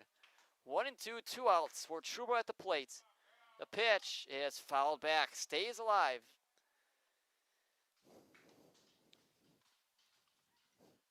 What a scoreline we have here. 15-9. 24 total runs. We thought 21 runs was crazy on Saturday in the first game. Yeah, really? Little did we know. 1-2 to Zach. Breaking ball. Called strike 3. Got him looking. Casper strikes out the side and limits the damage. 15-9 Denmark.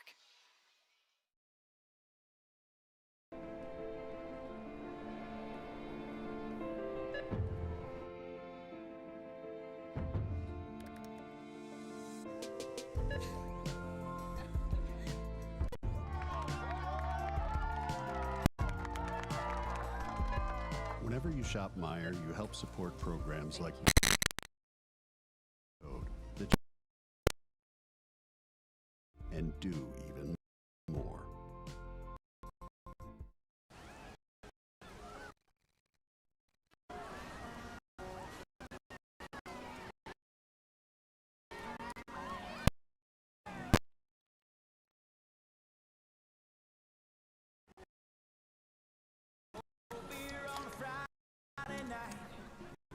A pair of jeans that fit just right, and a radio.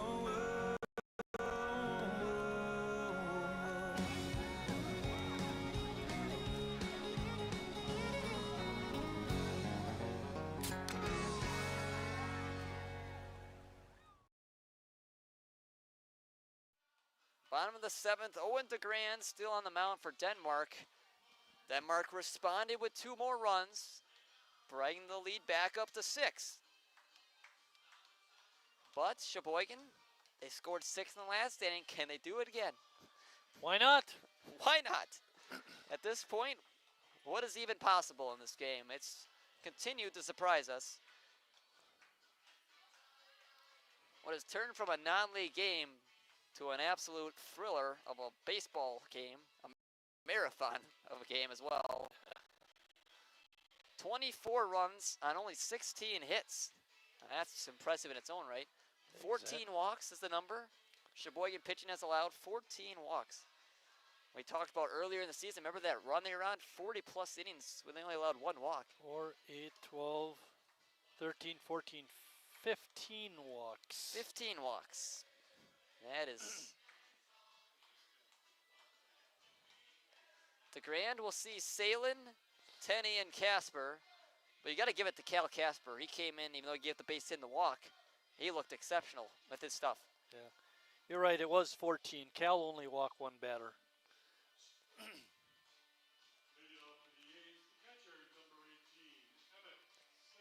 He said even when Casper was down in the count, you still felt confident.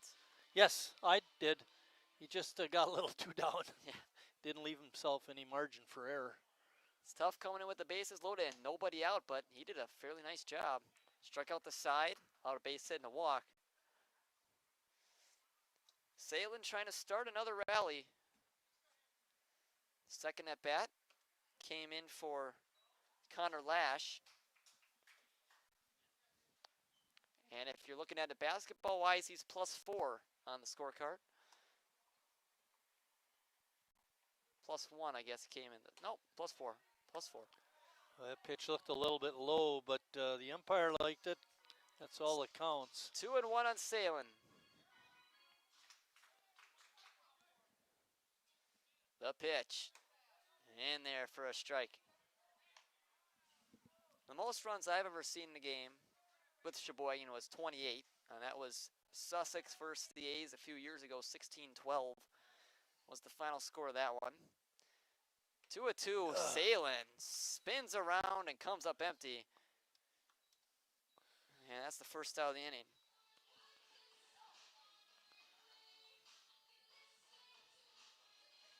Now we have Nick Tenney. Tenney drew a walk in the 6th. See if he can reach again. Pitch from DeGrand is high.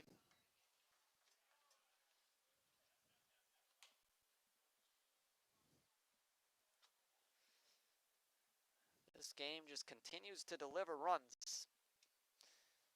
There's been a run in every half inning. The 2 times that Denmark hasn't scored.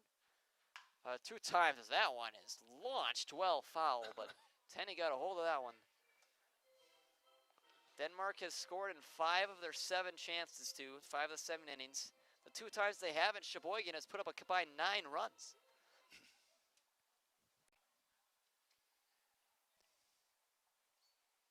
One and one. See if Sheboygan can break that streak here. Denmark got 2 runs in the top half of the 7th. Sheboygan trying to answer with a few more.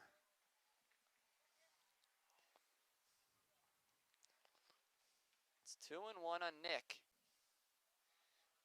He's 0 for 2 with the walk that I mentioned before. And he takes a ball. It's 3-1. Sheboygan trying to keep it interesting with those, especially that big 6-run 6th inning. But the pitching just hasn't quite been up to the task tonight. We hope now with Casper in the game that maybe it starts to settle down a little bit. As Tenney takes ball 4, and Sheboygan's got a base runner.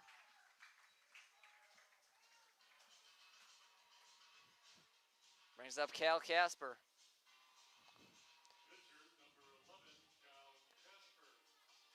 You wonder how much Casper has in the tank pitching-wise. He mentioned he was a closer in high school.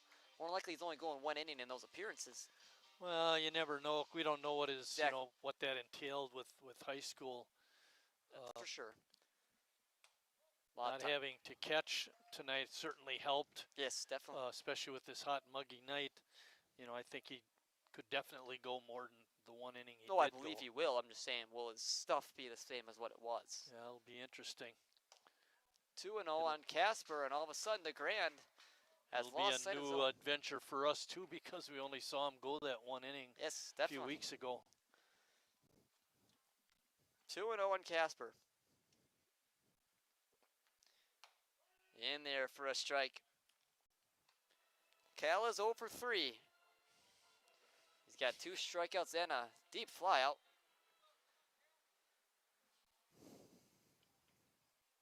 Two and one out. Casper takes a ball. It's 3-1. Wagner's on deck. He has a triple tonight. Be interesting to see if Cal swings at a 3-1 pitch. Grand has struggled with his command recently. And no chance to swing at that pitch. It's a 5-pitch walk and 2 more runners on base. Via the walk. We got to calculate how many walks are in this game.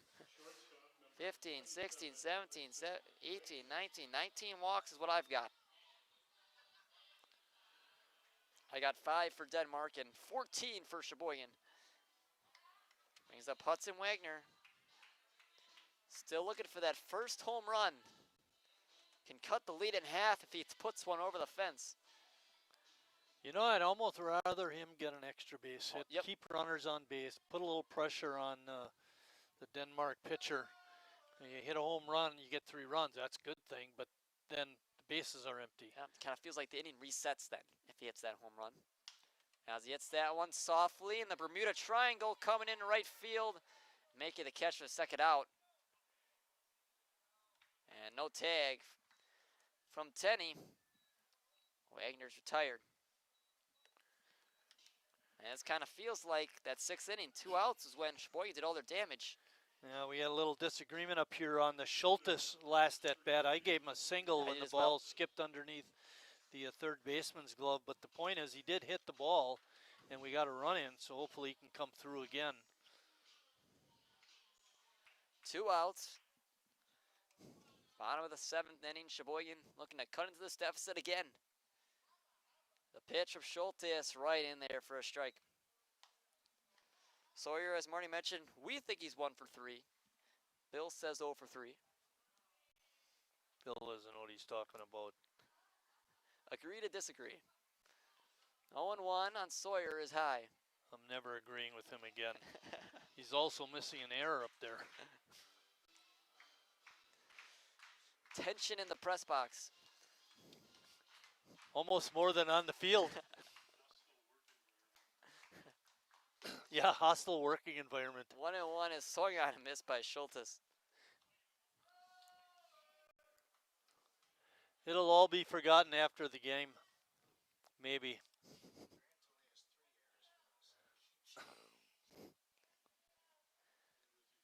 One and two, 2 outs. 2 and 2 now as that one's outside.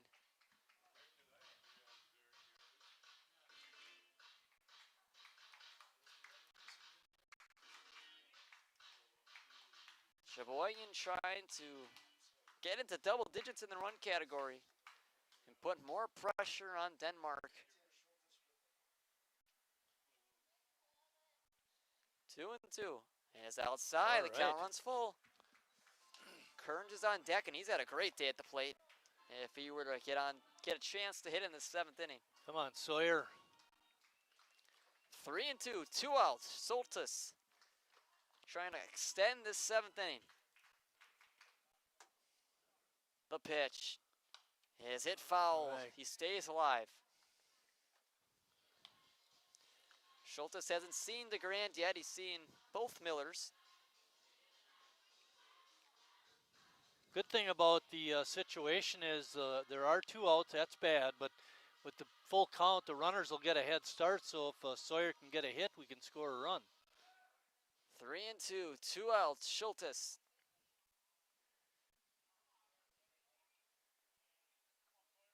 The pitch is ball 4, and he draws a walk, and the bases are loaded via the walk.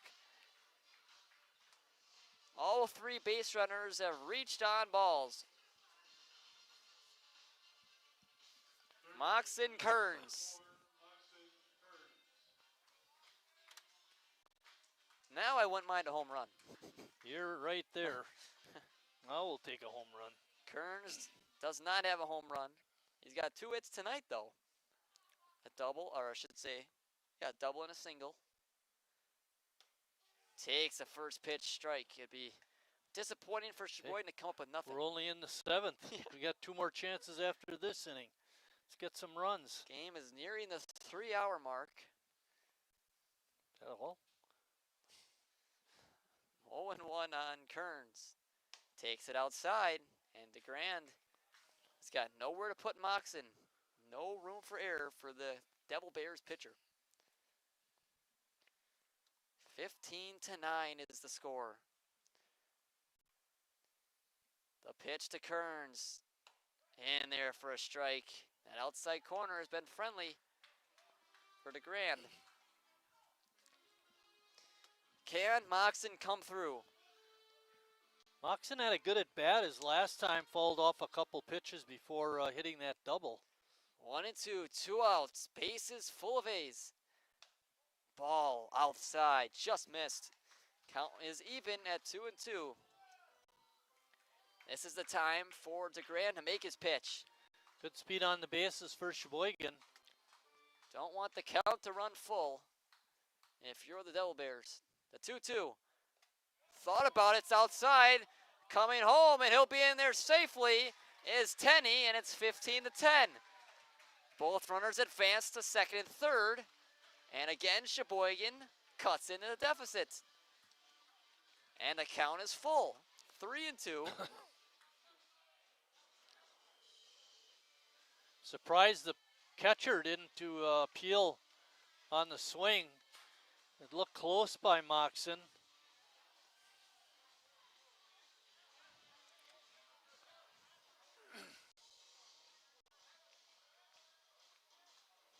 Three and two, 2 outs. Kearns. 2 more runners in scoring position for Sheboygan, both advanced on the wild pitch. Only 6 hits. All 3 base runners, including the one that scored, have reached on a walk. 3-2 to Kearns. Is high, ball 4, and the tying run is on deck. Just amazing how your team has a nice lead and you can't throw strikes to help them out. Feels like we've said that about both sides tonight. Yeah. Not about the lead maybe for Sheboygan, but been saying it all night about us, and they're returning the favor. George Haas, what a base hit would do for Sheboygan here. Takes a strike. Feels like the Grand and Casper have been 2 different pitchers. They start out with the ball, Casper strikes him out. DeGrand starts you off with a strike, then he walks you. 0-1 to Haas. The pitch is way high over the glove of Krasniewski, and he's in safely, 15-11. Keep the merry-go-round going. Lead is back to 4, 27 combined runs. Should say 26, can't count. Krasniewski not helping his pitcher. There was a couple of pass balls allowed runs to score. 1-1 on Haas with Ames on deck, and he's the tying run.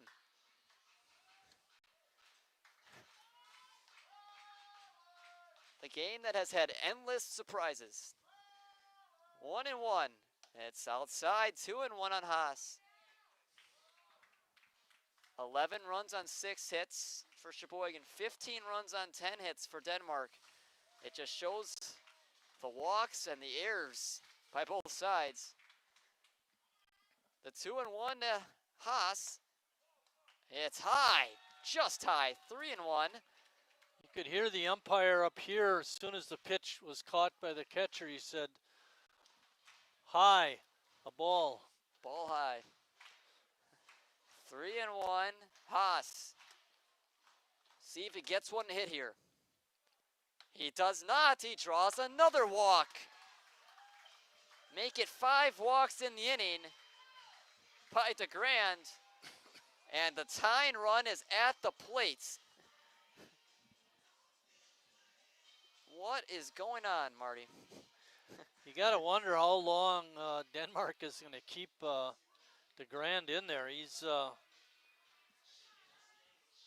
been somewhat of a train wreck this inning.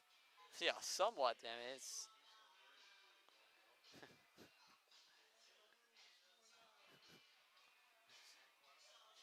they're going to make a it has been ugly. pitching change. And that is it for DeGrand, number 17. Who's the other sub, Bill? Number 17, I know we don't. What's his name? Oh, what's his name? Skylar Sievert. No, Wertruba will be on the mound. Zach Wertruba is the one warming up on the mound, it looks like.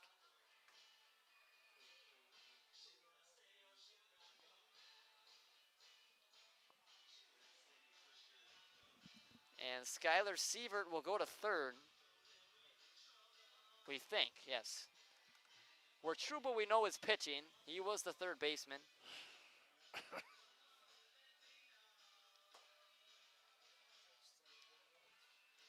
Sheboygan has not hit a ball in play in this inning, and they have 2 runs, 5 walks. Unbelievable.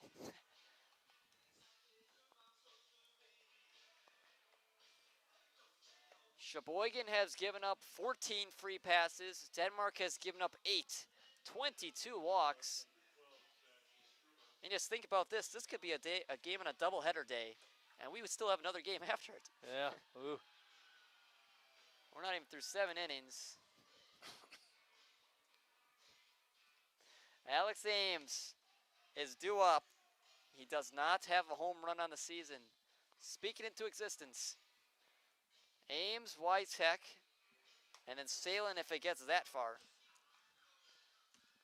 Sheboygan hit around in the 6th. Ames is the 8th batter to hit in the 7th. Well, Truba looks like he throws pretty hard. Is he around just the right zone? for Alex Ames to rep one.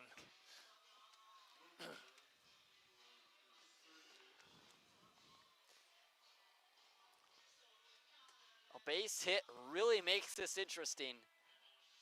Runners will be on the move on contact. So anything into the outfield should score 2 at least. Anything in the gap could score Haas from first. Yeah, good speed on the bases. The pitch. Ames takes it low. 1-0.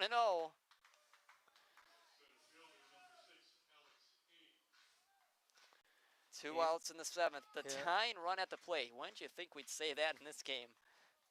Ames hits it softly to third, and the third baseman will step on the bag and end the inning. Sheboygan answers with 2 more, but leave them loaded. 15-11 Denmark through 7.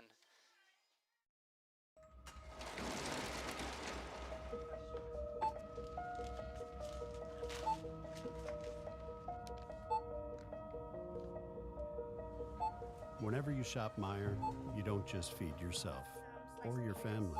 You help support programs like Simply Give that feed our neighbors in need. Thank you.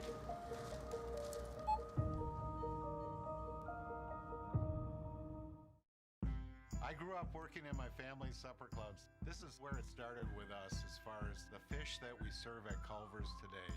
We source the finest cod and batter each fillet by hand and always cook it to order. That beautiful golden brown color and flaky on the inside. The fish fry is a Midwest tradition. It's about families coming together. I love bringing this tradition to guests everywhere. Mom and Dad would be proud. Welcome to Delicious. Wingism number 1, the Flavor Saver.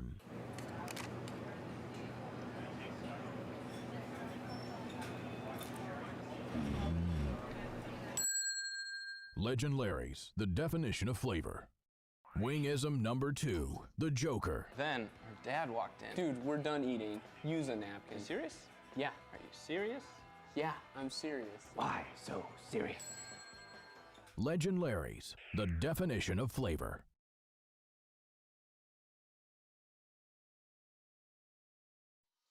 Top of the 8th inning. Cal Casper trying to put up a 0. It's been so few and far between in this game. Only 2 zeros put up by Sheboygan pitching. And you know, if Denmark gets 1 runner on base, Marty, Carter Stabani will come for the 7th time. Unbelievable. The first pitch to Krasniewski is low for a ball. Seems like Cal loves to start off hitters with a ball, but he seems to work his way back in the count. Doesn't seem to affect him in the long run. The pitch is swung on and missed. Good fastball. You can hear that glove pop from up here. Music to my ears. Especially when it's a swing and a miss from the opponent. That one's fouled back. It's 1-2. Casper, so far, I'm not even going to say it. You know what? Not even going to jinx it. Don't want to say it. He pitched well in the first inning.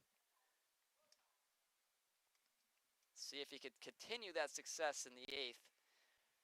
Swung on and missed. Had him guessing. Krasniewski comes up empty for the first out. 4th strikeout for Casper. And all 4 outs recorded have been via the K.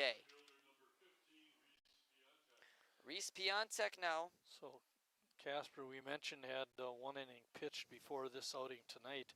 Every out he's recorded on the mound has been a strikeout. 7 strikeouts and 7 outs. 2 1/3 innings, 7 strikeouts. 27 strikeouts per 9. 0-1. Just high. You mentioned how much gas does he have in the tank. You know, we mentioned he was a closer. That could have been a multi-inning closer as well. We don't know that to the extent. Well, it's not just that, Lucas. It's that, you know, he's used to catching, Yep. and when you're pitching, it's a different situation. And so he's not in shape to pitch per se like he is to catch. That one's low. It's 3-1. Casper's command has been solid on the mound. Hope he can continue it. That one nearly hit him. And he draws the 15th Denmark walk. 23 walks. It's catching up on the total runs scored. And you look at this stat, 26 runs, 16 hits, 23 walks in this game.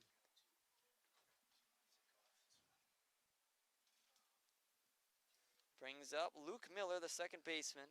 That's where he started, at least, as Miller fouls it up. 1 out in the 8th inning. Casper trying to put up a 0. Sheboygan far from out of this game, as we have crossed the 3-hour mark. As that one is hit softly into no man's land and for a down for a base hit. Kearns was playing a little in. Still would have been a difficult play had he been playing at normal depth, but a base hit nonetheless, and 2 more runners on.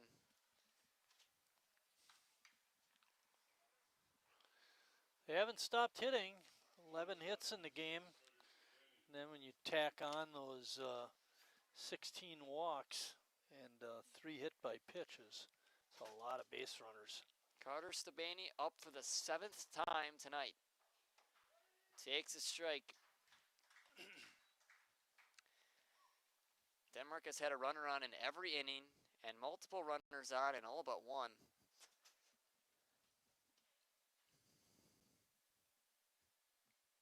Oh and 1. Missed. Ooh, that looked pretty good.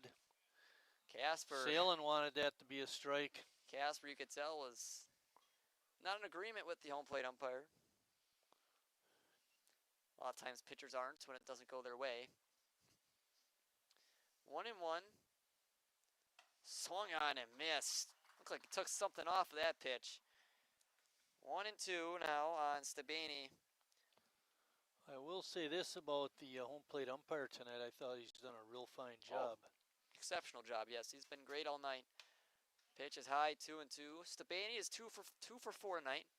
He has also drawn 2 walks.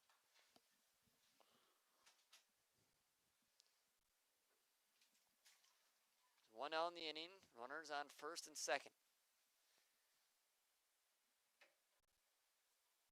Pitch is hit sharply through the left side of the infield for a base hit. Tenney gets in quickly. And great job by Salen.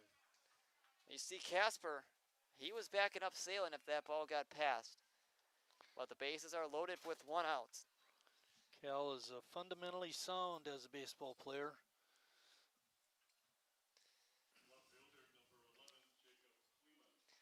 Jacob Kleeman. Kleeman was the first batter that Cal faced back in the 7th and was able to strike him out. Hopefully he can get him maybe to induce him into hitting into a double play.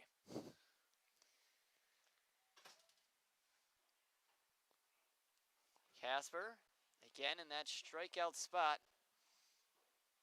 That one's outside, and the command is starting to dissipate for Cal. Game that Sheboygan just has hung around, even though it felt like they have never been in control or even remotely in control. There are still a good number of fans that have hung around. It's 2-0. What's the most runs that you've ever seen in a game or that Sheboygan has conceded? I feel like 15's got to be up there. Well, it's definitely up there. I don't remember exactly what it would be. You know, there's so many, a lot of barking from the Sheboygan dugout. Home plate umpire is heading off. We don't hear any of that up here. You wonder Actually, it must have been going on for quite a while for You'd the have to umpire to assume, say yeah. something. 2-0. Make it Back 3-0. to your question, you know, when I think about the games that I've played, umpired, coached, 15 is up there. I don't know if it's the most, but 16 is the most I've seen Sheboygan concede. Mentioned that game a couple years ago against Sussex. That's ball 4, and it's 16-11. Oy. Will it end?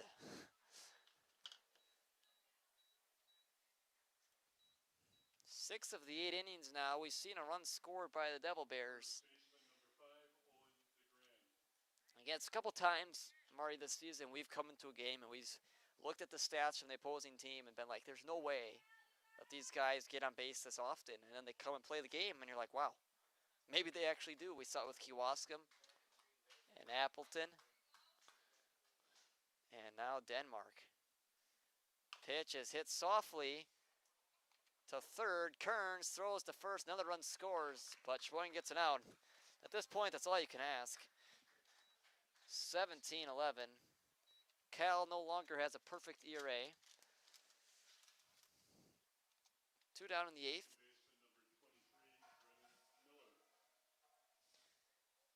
That was DeGrand the first time. Yeah, I should say he's the only one not to reach tonight. DeGrand. First pitch to Miller is in there for a strike. And all this offense in this game, DeGrand came in the 4th inning. His first at bat, at least, was in the 4th inning. Came in for the injured Kunkel, and he has not been able to reach base. As that one popped up behind third base, Kearns makes the catch. And again, another 2 spot, and the streak of crooked numbers continues in this game. 17-11, as we're through 7.5.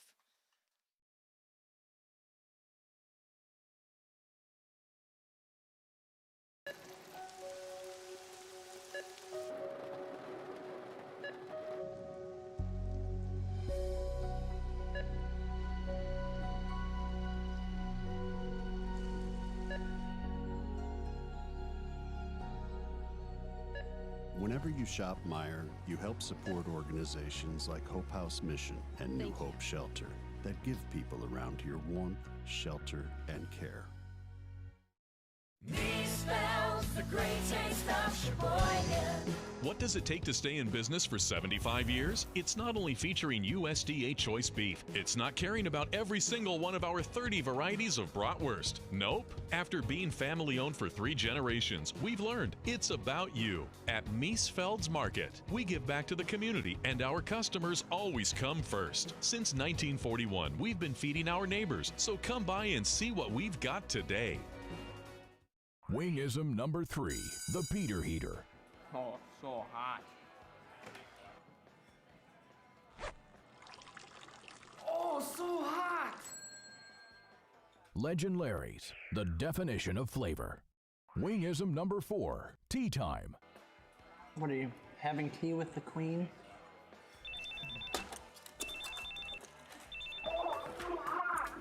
Hello. Nice. Legend Larry's, the definition of flavor.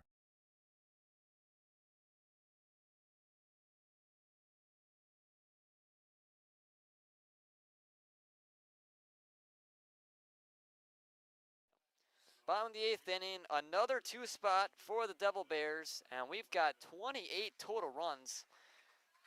And we still have an inning and a half to go. Can Sheboygan still come back? Who knows? That one's all inside. they need is 6 to tie. Feels like nothing. We've scored 6 runs before. Both teams have scored 6 runs in an inning. Every inning that has included a run, we've mentioned this before, has been a crooked number. I was just going to say that every time. Every inning that somebody has scored, it's been 2 or more. There has been 9 half innings with a run, and all of them have included multiple runs. That one is high, and every inning has included a run as well. The 2 times Denmark I will hasn't also scored. say this is not good baseball. This is It's been a lot of walks. a lot of walks, a lot of errors, mental mistakes. That's a strike. Tech, it's 2-2. Not a lot of hits either. 18 hits is a lot of hits in a game, but for 28 runs, Yeah, that's not it. a little low. You know, all goes back to what we've talked about over and over today. And Tech did not go. Counts full. Sheboygan did not have a hit last inning. They had 5 walks. That's why 2 runs scored. But did not have a hit. They only have 6 hits in the game, despite having 11 runs. And it's ball 4, and Tech is on again. Stop me if you've heard me say ball 4 tonight. So every pitcher in tonight's game has walked a batter. And we thought Miller, wow, this guy is shut down. He only allows 1 walk. And then his other Miller, Luke Miller, comes in and gives up a few more. Emmett Salin hits it sharply up the middle for a base hit. And another rally started in the bottom of the 8th. It just continues to go. No team has settled in this game. Here's something I was thinking about, especially in the last A's inning when they had all the walks, the 5 walks, is, you know, you stand up there as a batter and you see what's happening, and all of a sudden you start to dial it back. You stop being aggressive, you know, and you wait for the walk, and that's not necessarily a good thing either. And you start to miss pitches that you normally crush. Exactly. You're just looking for the pitcher to miss his spot, not looking to hit the ball in play. Tenney hits it foul. And you can kind of correlate that to what some coaches have said in basketball. You're not trying to win, you're just trying not to lose. Yep. And then at bat.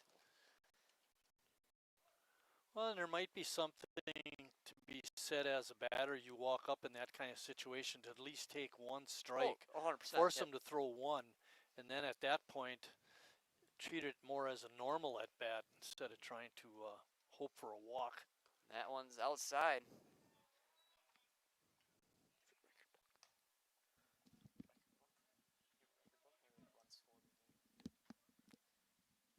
One and one. Still nobody out in the bottom of the 8th inning. 2 runners on for Sheboygan. Tech at second, Salin at first. Tenney at the plate, swing and a miss. Truba came in the 7th inning and got the last out, grounded to third. The third baseman stepped on the bag. Luke Miller stepped on the bag of third for the force out. 5 unassisted. Tenney hits at the left field, a base hit. Tech held at third, and guess what? The bases are loaded. Oh, starting to hit. And that's a key thing, nobody out. You know, you had mentioned earlier about trying to get a rally going.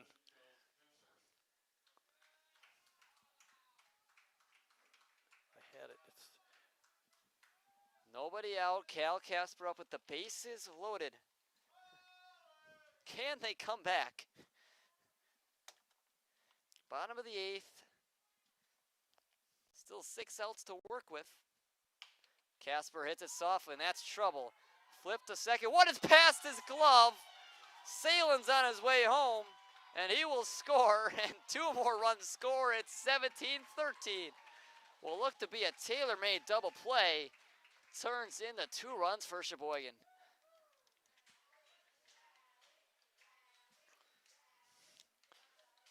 Good hustle by Tenney, too, to get the third. On the plate, Tenney advanced to third. Casper did not go to second. He's still at first. But it's 17-13, and guess what? Another crooked number. There's been 2 runs in each of the last 4 half innings.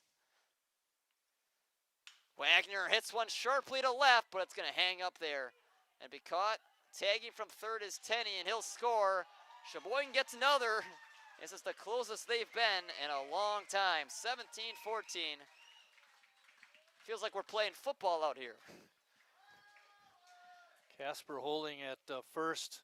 You know, looking at the record book, we're a long way from any record on runs scored in a game.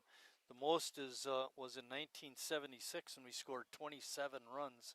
Oh, we're 13 way at the bottom of the list, is 22 runs back in 1994. I wonder if there's total runs in a game. That's a record in there. 31 has got to be pushing some sort of record for between two teams. I don't know if that's something that's tracked. Probably somewhere in here. Schultes now with one out. It's outside on the move to second. It's Casper. And the throw is offline. He's in there.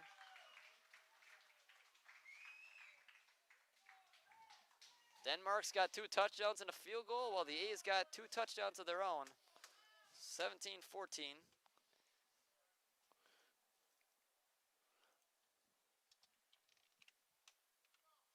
The tying run is on deck. Swing and missed by Schultes. The tying run did come to the plate last inning for the A's. That was Ames, and he grounded out. 5 unassisted. That was the first batter where Truba saw. 1 and 2, 1 out. Schultes flips it to right field. It's down for a base hit. Casper had to hold up to see if it'd get down. He'll be at third base, but another hit for Sheboygan. And the throw gets by. Casper's on his way home. 17-15. Schultes advances to second. And my goodness, this game just does not stop surprising you.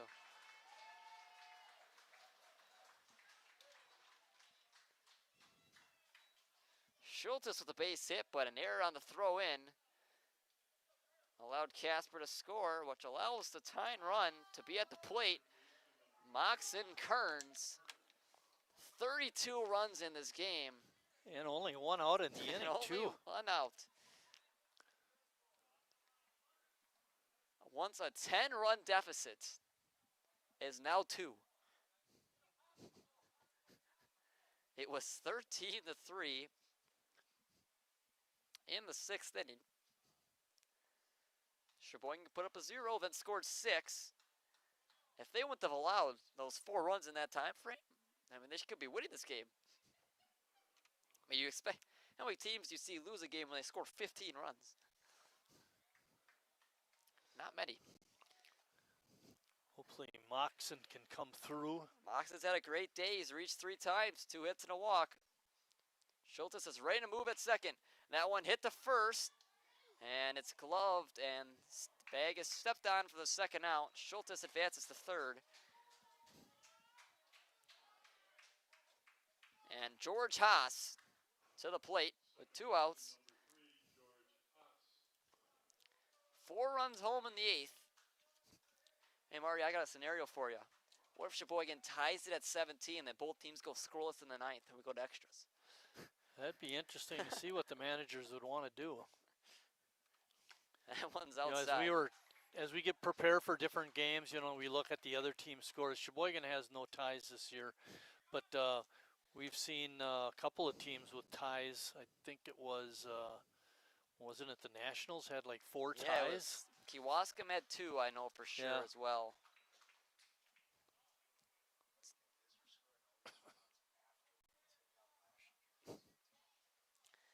Two and 0 on Haas. Ames is on deck. That one nearly hit George. 3-0. 2 outs. Tie and run at the plate. The score is 17-15.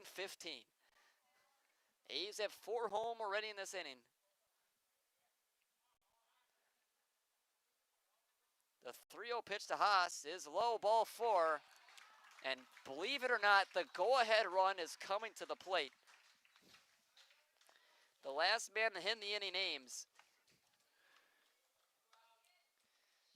Is Tim going to send Haas to steal a base with a 2-run deficit? The throwdowns haven't been. That would put the tying run on second if he could get him there. The throwdowns haven't been convincing from Krasniewski behind the plate. I would not be surprised. Well, and we talked about this real early in the game. It's only his 2nd game played this year. Yes. The pitch to Ames. Runners on the corners. He is the go-ahead run. This is the 6th time Alex will come to the plate tonight. He has 1 hit,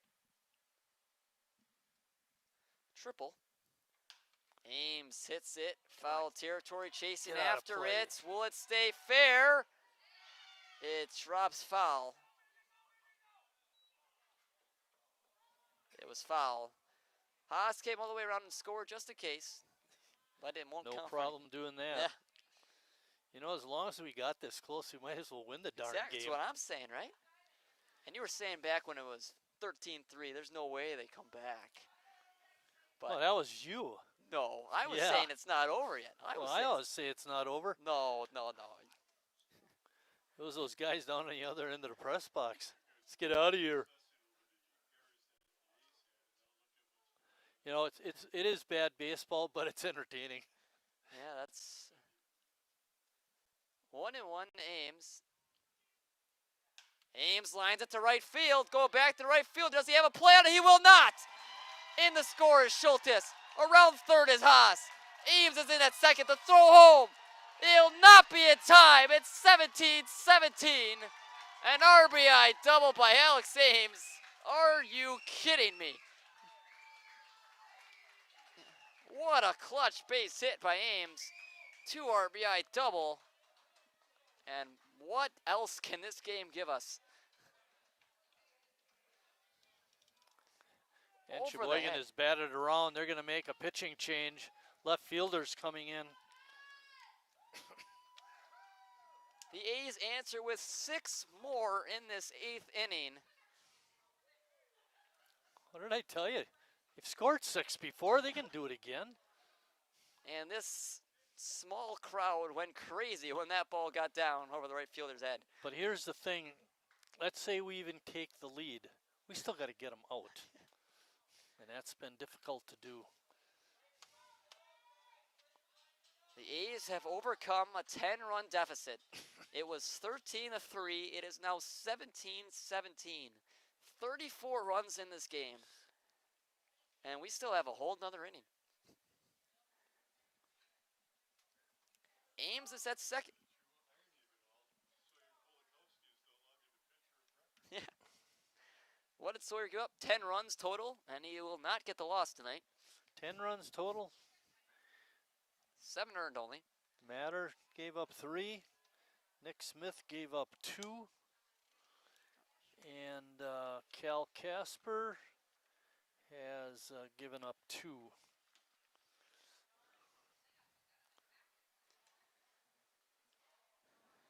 Now bring up Whitek to the plate.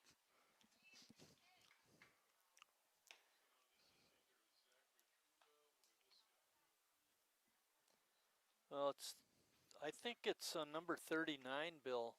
That'd be Ziedler, if that was who it is. Theo Ziedler, who is in right. To And start he this moved game. to left. A long time ago, he was in right.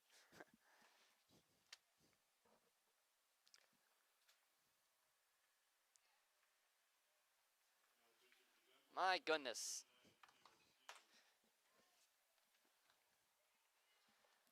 The A's look down and out. 6 errors. And they've allowed 17 runs, and it's tied. 22 hits behind the two, combined between the two teams now. 2 outs in the inning. A lot of this damage, Marty, has come with 2 outs. Big time. Ty Whitek has a chance to give Sheboygan the lead.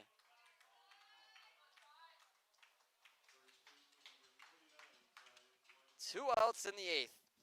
Ames is at second. He'll be going on contact, and he's got enough speed anyway to get home on a base hit.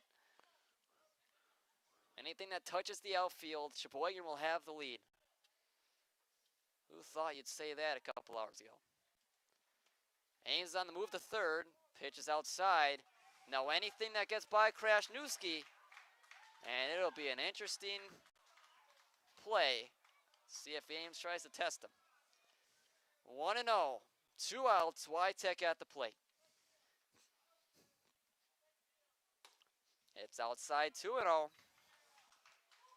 Whitek led off this inning with a walk. He's come to bat 3 times in a game and walked twice and scored twice. He came into the game in the 6th. This is his 3rd at bat. Swing and a miss. A heavy hack. I should say it's his 4th plate appearance. He struck out, and he's walked twice. He's up there hitting. I like that. 2-1. Aims at third. 17-17 the score. In there for a strike. See if Ziedler can get out of it with the game tied. The pitch. That one hits softly to third. What a play by the third baseman. Fields it, throws in time. In a game of poor defense, what a play that was to keep it tied. But the Sheboygan faithful gives a standing ovation for the effort their A's have showed to come back and tie this game at 17. We head to the ninth.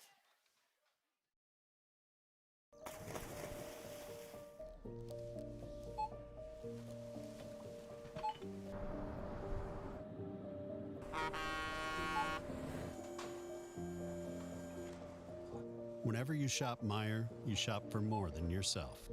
You help support sustainability in all our communities.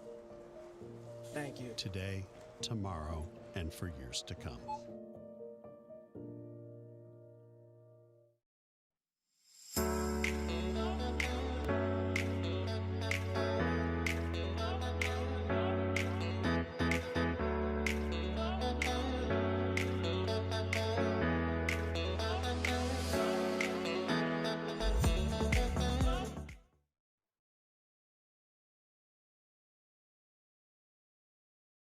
Top of the ninth inning. Sheboygan has come all the way back to tie it at 17. Casper remains out there for his third inning of work. And looking for that scoreless inning. Can he get it? This would be a great time to get it for sure. Still working on that breaking ball. Looks good in practice. Sheboygan has scored 8 runs in the last 2 innings.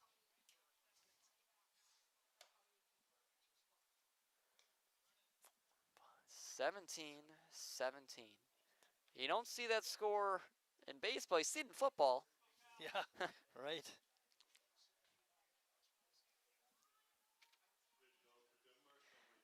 Theo Ziedler, the man who came in and shut the door on Witek and kept this game tied. First pitch from Casper is low. The question is, can Casper throw a scoreless inning? If this game ends with whoever wins it will feel like a severe loss. Crushing blow to the one who falls.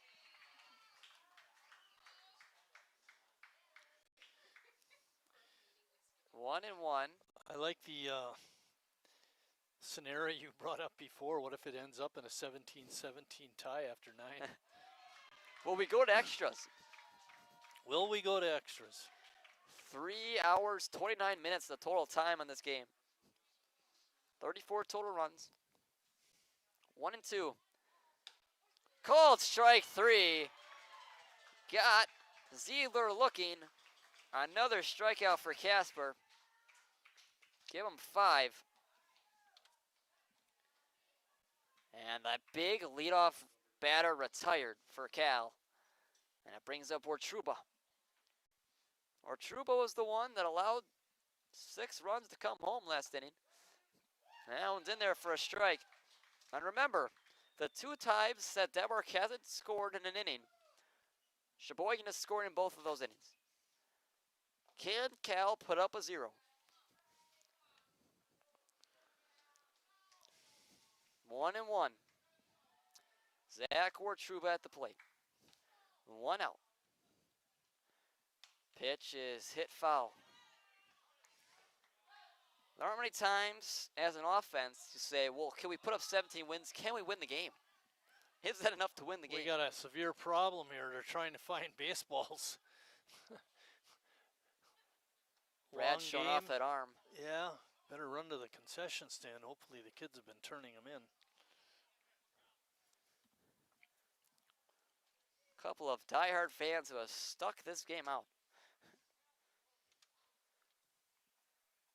1 and 2. It's even at 2-2. This will go down as a game where you You just... got to be a diehard fan because the other interns were sent home. Yeah, right? I guess so. You and me. Yeah. The A team in the press box are all diehard fans. Where True of Us swings and misses at a great breaking ball from Casper. And there are 2 outs. Number 6, strikeout for Cal. So what we haven't had all night from Denmark is a 1-2-3 inning where the A's pitchers shut them down. We got a chance here. Can Cal do it? Give his offense a chance to walk it off. Swing and a miss. Kashnewski is at the plate. 0-1 from Cal. Breaking ball right through there for a strike. Casper, not a real big guy, but I'll tell you, he looms big on the mound tonight. That one line foul. Again, late on that fastball. Kashnewski. The 0-2 pitch from Casper. Just outside.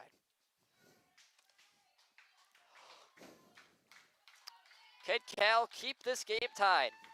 Give his offense a chance to win the game. That one hit in the air softly. Bermuda Triangle. 3 guys converging. It'll get down for a base hit. I think that's George Haas who fell down. Yeah, it is Haas. I don't think he would have had a chance at it anyway. Tried to dive for it. Came up empty. And no man's land, that ball was hit. And the inning continues.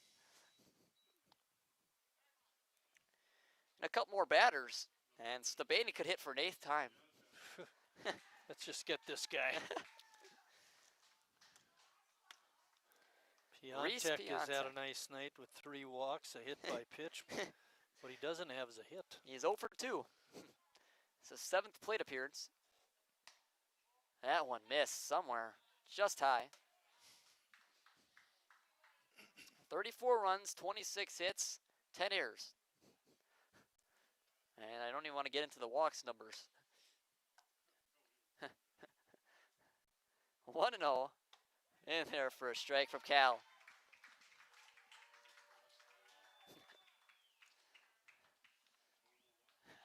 It's got to be close to 30. 2 outs in the 9th. Can Cal put up a 0? 1-1. Piontek takes. Sheboygan has not thrown a scoreless inning since the 6th. And then before that, the 3rd. 2 goose eggs on the scoreboard for the Devil Bears. And would have come here and made quite a game. Breaking ball swung on and missed. And this is one of those games, Marty, where I was at that game. That 17-17 game, I was there. I watched the whole game. Be interesting to see what Cal does. His breaking ball has been dynamic today. 2-2, the pitch. Missed. The throw down to second is past Haas, but Wagner gets there just in time. Runner in scoring position. 6 batters or more have come to the plate 7 of the 8 innings in this game. The one time they didn't was the 6th. Smith pitched that inning. The count is full. Can Cal get out of it? Throw a 0. And he steps off. C. Krasnewski was trying to get over to 3rd. Waddling his way down the second base line. Pitch. Breaking ball called. Strike 3. Got him looking. Casper puts up a 0. And the A's have a chance to walk it off in the 9th. 17-17's the score. We're headed to the bottom half of the 9th inning.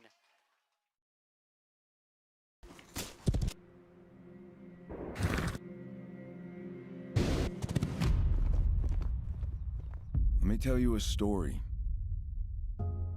about a beer rooted in the heart of America, found in a community where a handshake is a sure contract, brewed for those who found opportunity in challenge and hope in tomorrow. Raised by generations, willing to sip, share, risk, remember. This is a story bigger than beer. This is the story of the American spirit.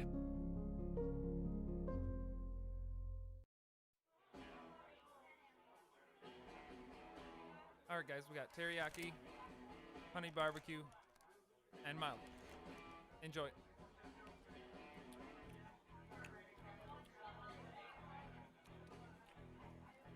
All right, DOA wings, hottest on the menu.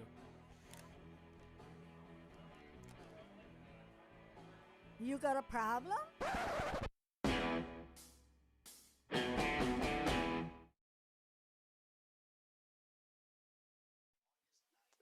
"17-17 is the score. Cal Casper put up a 0, and more men left on base for Denmark. 18 of them they've left on base. They could have 35 runs at this point. Sheboygan's left 8 of their own. It has just been the game of just eye-opening numbers in every category. Yeah, for sure. 13 hits for them I've got us with 11. Salem, Tenney, Casper, 4, 5, and 6. 2 up for Sheboygan with a chance to win it in the 9th. The team that was down 10 just 3 innings ago is now tied and has a chance to walk it off. The first pitch to Salem is line in right center field. Will it get down? Diving attempt is made. What a catch. Wow. Taking away a base hit from Emmett Salem for the first out. I think that was Piontek in right. He had moved from first base out to right field when they made some pitching changes earlier in the game, but boy, that was a heck of a play. That was indeed. Pitch to Tenney is slow. You see all the dirt on his helmet from when he dove in I think it was home, when he took home on the wild pitch. 1-0 on Tenney. Check swing, did he go around?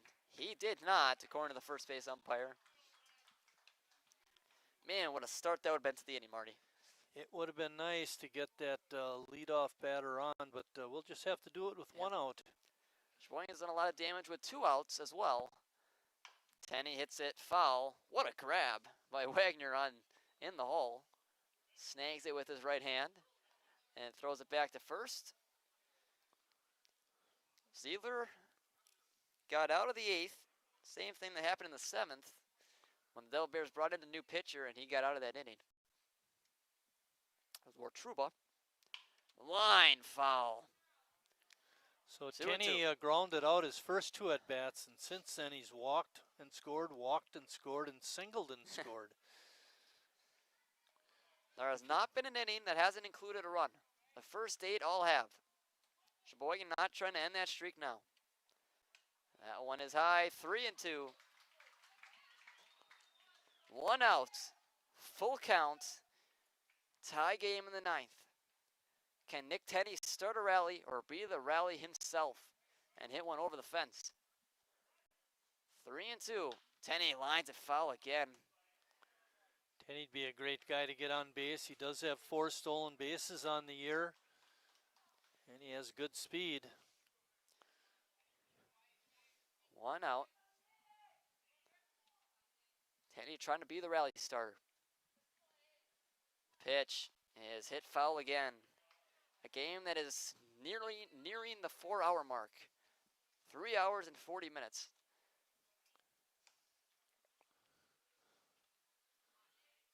How long can it continue?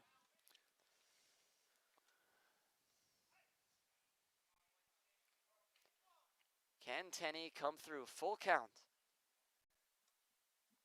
The pitch to him. Swung on and missed. He got him swinging. Ziegler with a great breaking ball. And the first 2 go down. And it's up to Cal Casper. How about a walk-off home run? He delivered the 0. Can he walk it off like we saw Hanselman do on Saturday? Came in, weathered the storm pitching-wise, and then walked it off. Can Cal do it? Doesn't have a homer on the season. Hits that one foul. Colson Matter started the game at first base coach, came in and pitched, and he's back at first base coach. Yeah, nice to see him stick around and help out his teammates. That's important. You got to see how this game ends. If you've been here for this long, you might as well watch the end. 0-1 to Casper, nearly hits him way inside. Hudson Wagner's on deck. He does have a triple today, as well as a single. So he's got a little bit of pop in that bat. 1-1. Casper takes a strike. He was fooled. That was a very good pitch again by Ziedler. He's retired every man he's faced. He came in the 8th and retired the batter he faced for the 3rd out. Now he's gotten the first 2 here in the 9th. 1-2. Casper swung on and missed. Will we go to extras? That is the question.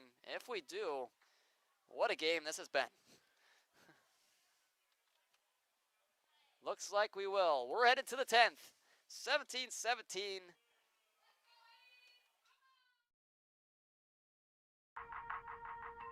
The estimated hold time is now less than 96 minutes.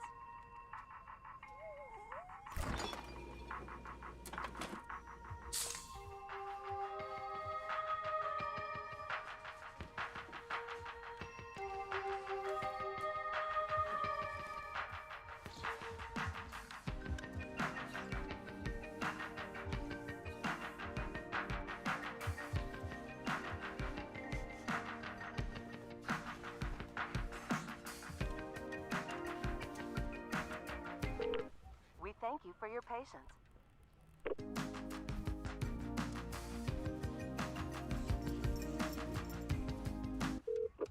Sorry, are you still there? Yes. Okay, please hold.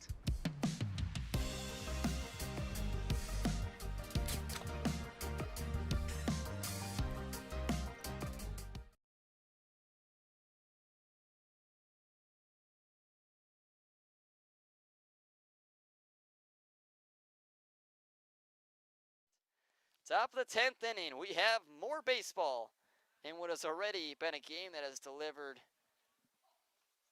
everything you could ask for when it comes to baseball. The errors, the walks, the hits, the runs, hit batters, left on base. Any stat, it is an alarmingly high number. Have we had an error in the game too? Except for pass ball, wild pitch, stolen base. It'll be 9-1-2, and when we get to the top of the order, it will be the 8th plate appearance for Stabani and Kleeman. They are getting their money's worth in this game.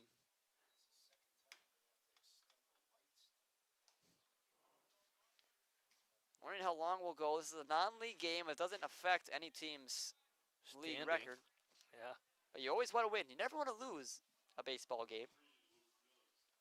The momentum that each team will gain, whoever wins this game, knowing that you can either come back from 10 down or withstand a team that came back from that deficit. It'll be Luke Miller, who's been all around in this game. He's been at second, he's been at third, he's pitched. Man, he's hit 7 times. Haas, the pitch, it's hit to second. Casper, the second baseman, fields and throws to first. And the first batter is retired by Haas. Give Luke Miller a lot of credit. He hit that simple ground ball to second. He was hustling down the line. Stabani comes to the plate for the 8th time tonight. He has doubled, singled, walked twice, singled twice as well. He is 3 for 5 with 2 walks. That one's outside.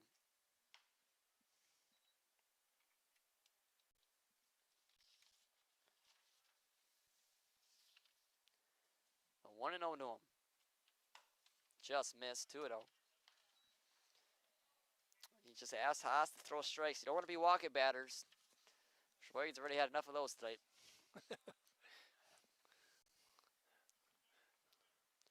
That's We've worn out that phrase. Huh? I said we've worn out that Yeah. phrase.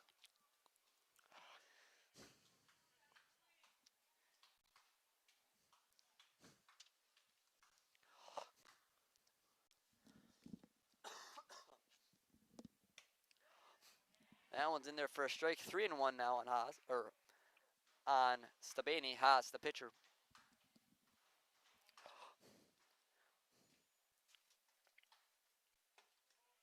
And he walked him. Yeah.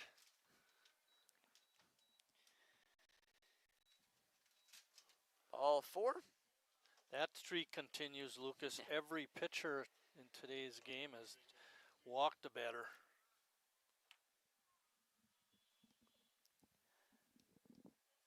And we are going on a solid little pattern there. Casper had retired 3 of 4, and the first batter retired. It would have been 4 or 5 batters that had been retired by A's pitching until that walk.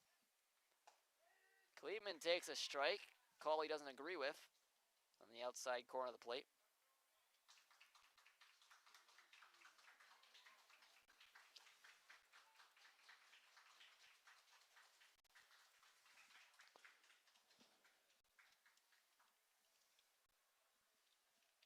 Pitch to Kleeman is line to center field. Ames coming in and making the catch for the second out. I was thinking about Kleeman when he was stepping in the batter's box. It seems like forever since he started the game with those first 2 at-bats being hit by pitch. He's probably forgotten about it. Doesn't even hurt anymore. Yeah, right. Brings up DeGrand. DeGrand is the only player in the Devilbears lineup to not reach base. But give him credit. He does have an RBI. Yes. He is 0 for 5, and he didn't even start this game, and he's 0 for 5. This is his 6th at bat. The throw down from Salin. He's got him. Oh, just missed. Casper couldn't quite get the tag on him. It's 1-1. Good quick throw by Emmett Salin. Haas trying to put up a 0 and give Sheboygan yet another chance to walk this game off.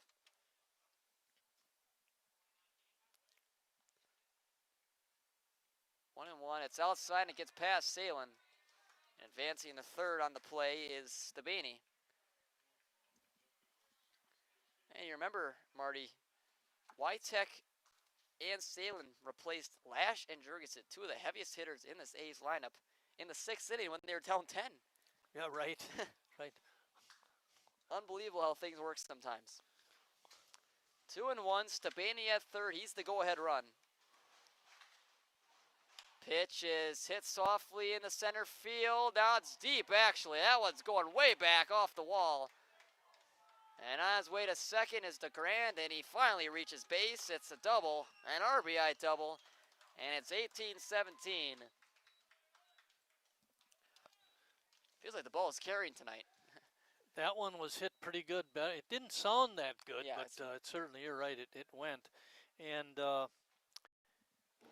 I know that Stabani stole second base, but he might have been able to score from first on that hit.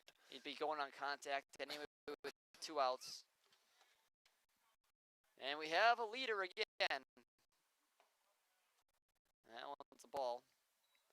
It's 1-0. Can Sheboygan respond yet again in the bottom half of the 10th inning? 3 hours, 50 or 49 minutes is the time on the game. That one hit to left center field. Ames coming in, and he will make the catch, but not before Denmark puts up another run. It is 18-17 as we go, and the A's respond.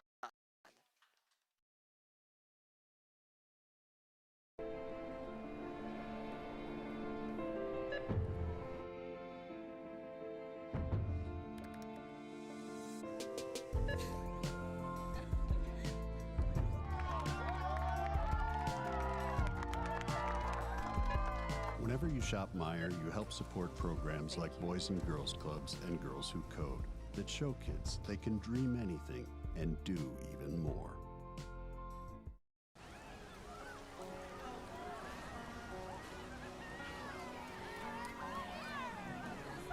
Well, I'ma take you home. Cold beer on a Friday night, a pair of jeans that fit just right, and the radio.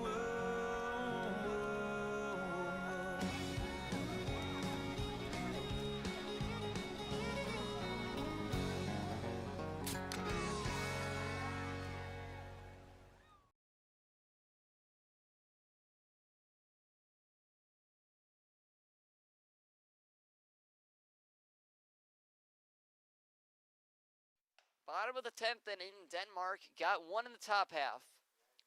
The A's trying to win it here in the bottom of the 10th.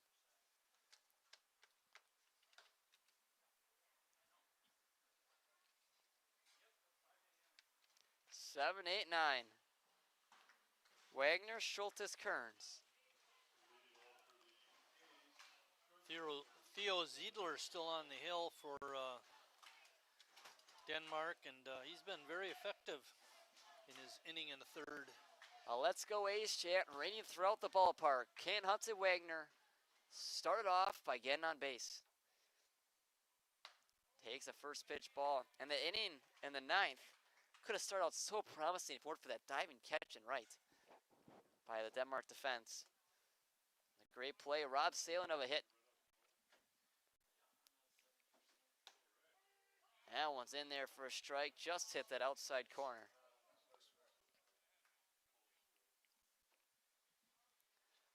One and one on Wagner. Pitch. It just missed him. 2 and 1. Hey, we got ice. Lean into that one.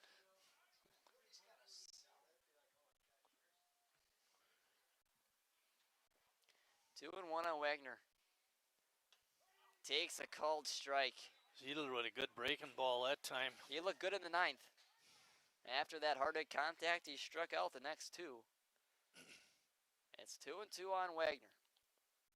The pitch is hit softly right to first, and the catch is made by DeGrand for the first out.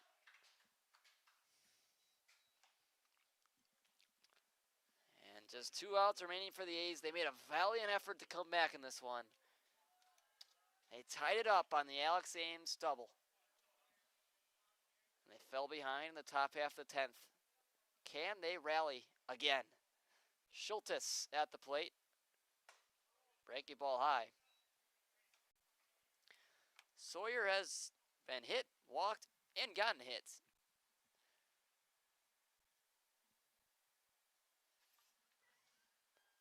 One for 3. He takes that one low, 2-0. You just need that base runner. I got him 2 for 4. Oh my goodness, can't even write. That is a single, not hit by pitch. 2 for 4, yep. 2-0 on Schultes. Hit foul. Ooh, good rip.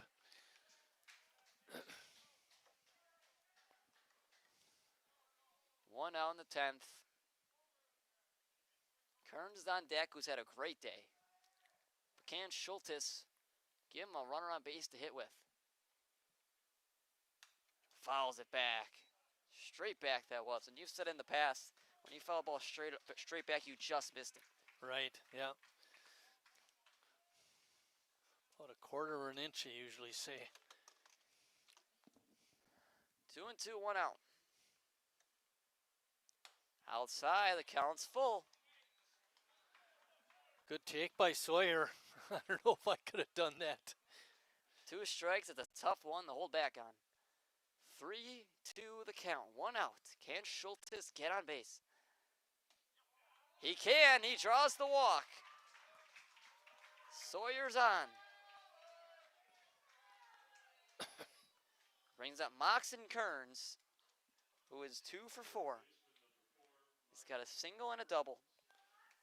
Do you expect Sawyer to be on the move here? No, I don't. With 2 outs, would you? I might think about it with 2 outs.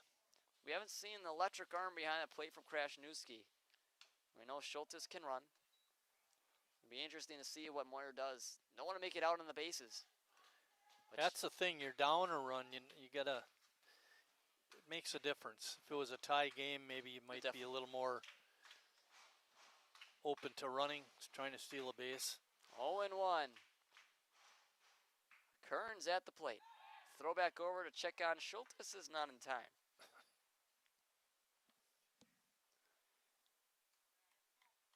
This game that continues and continues to just surprise you.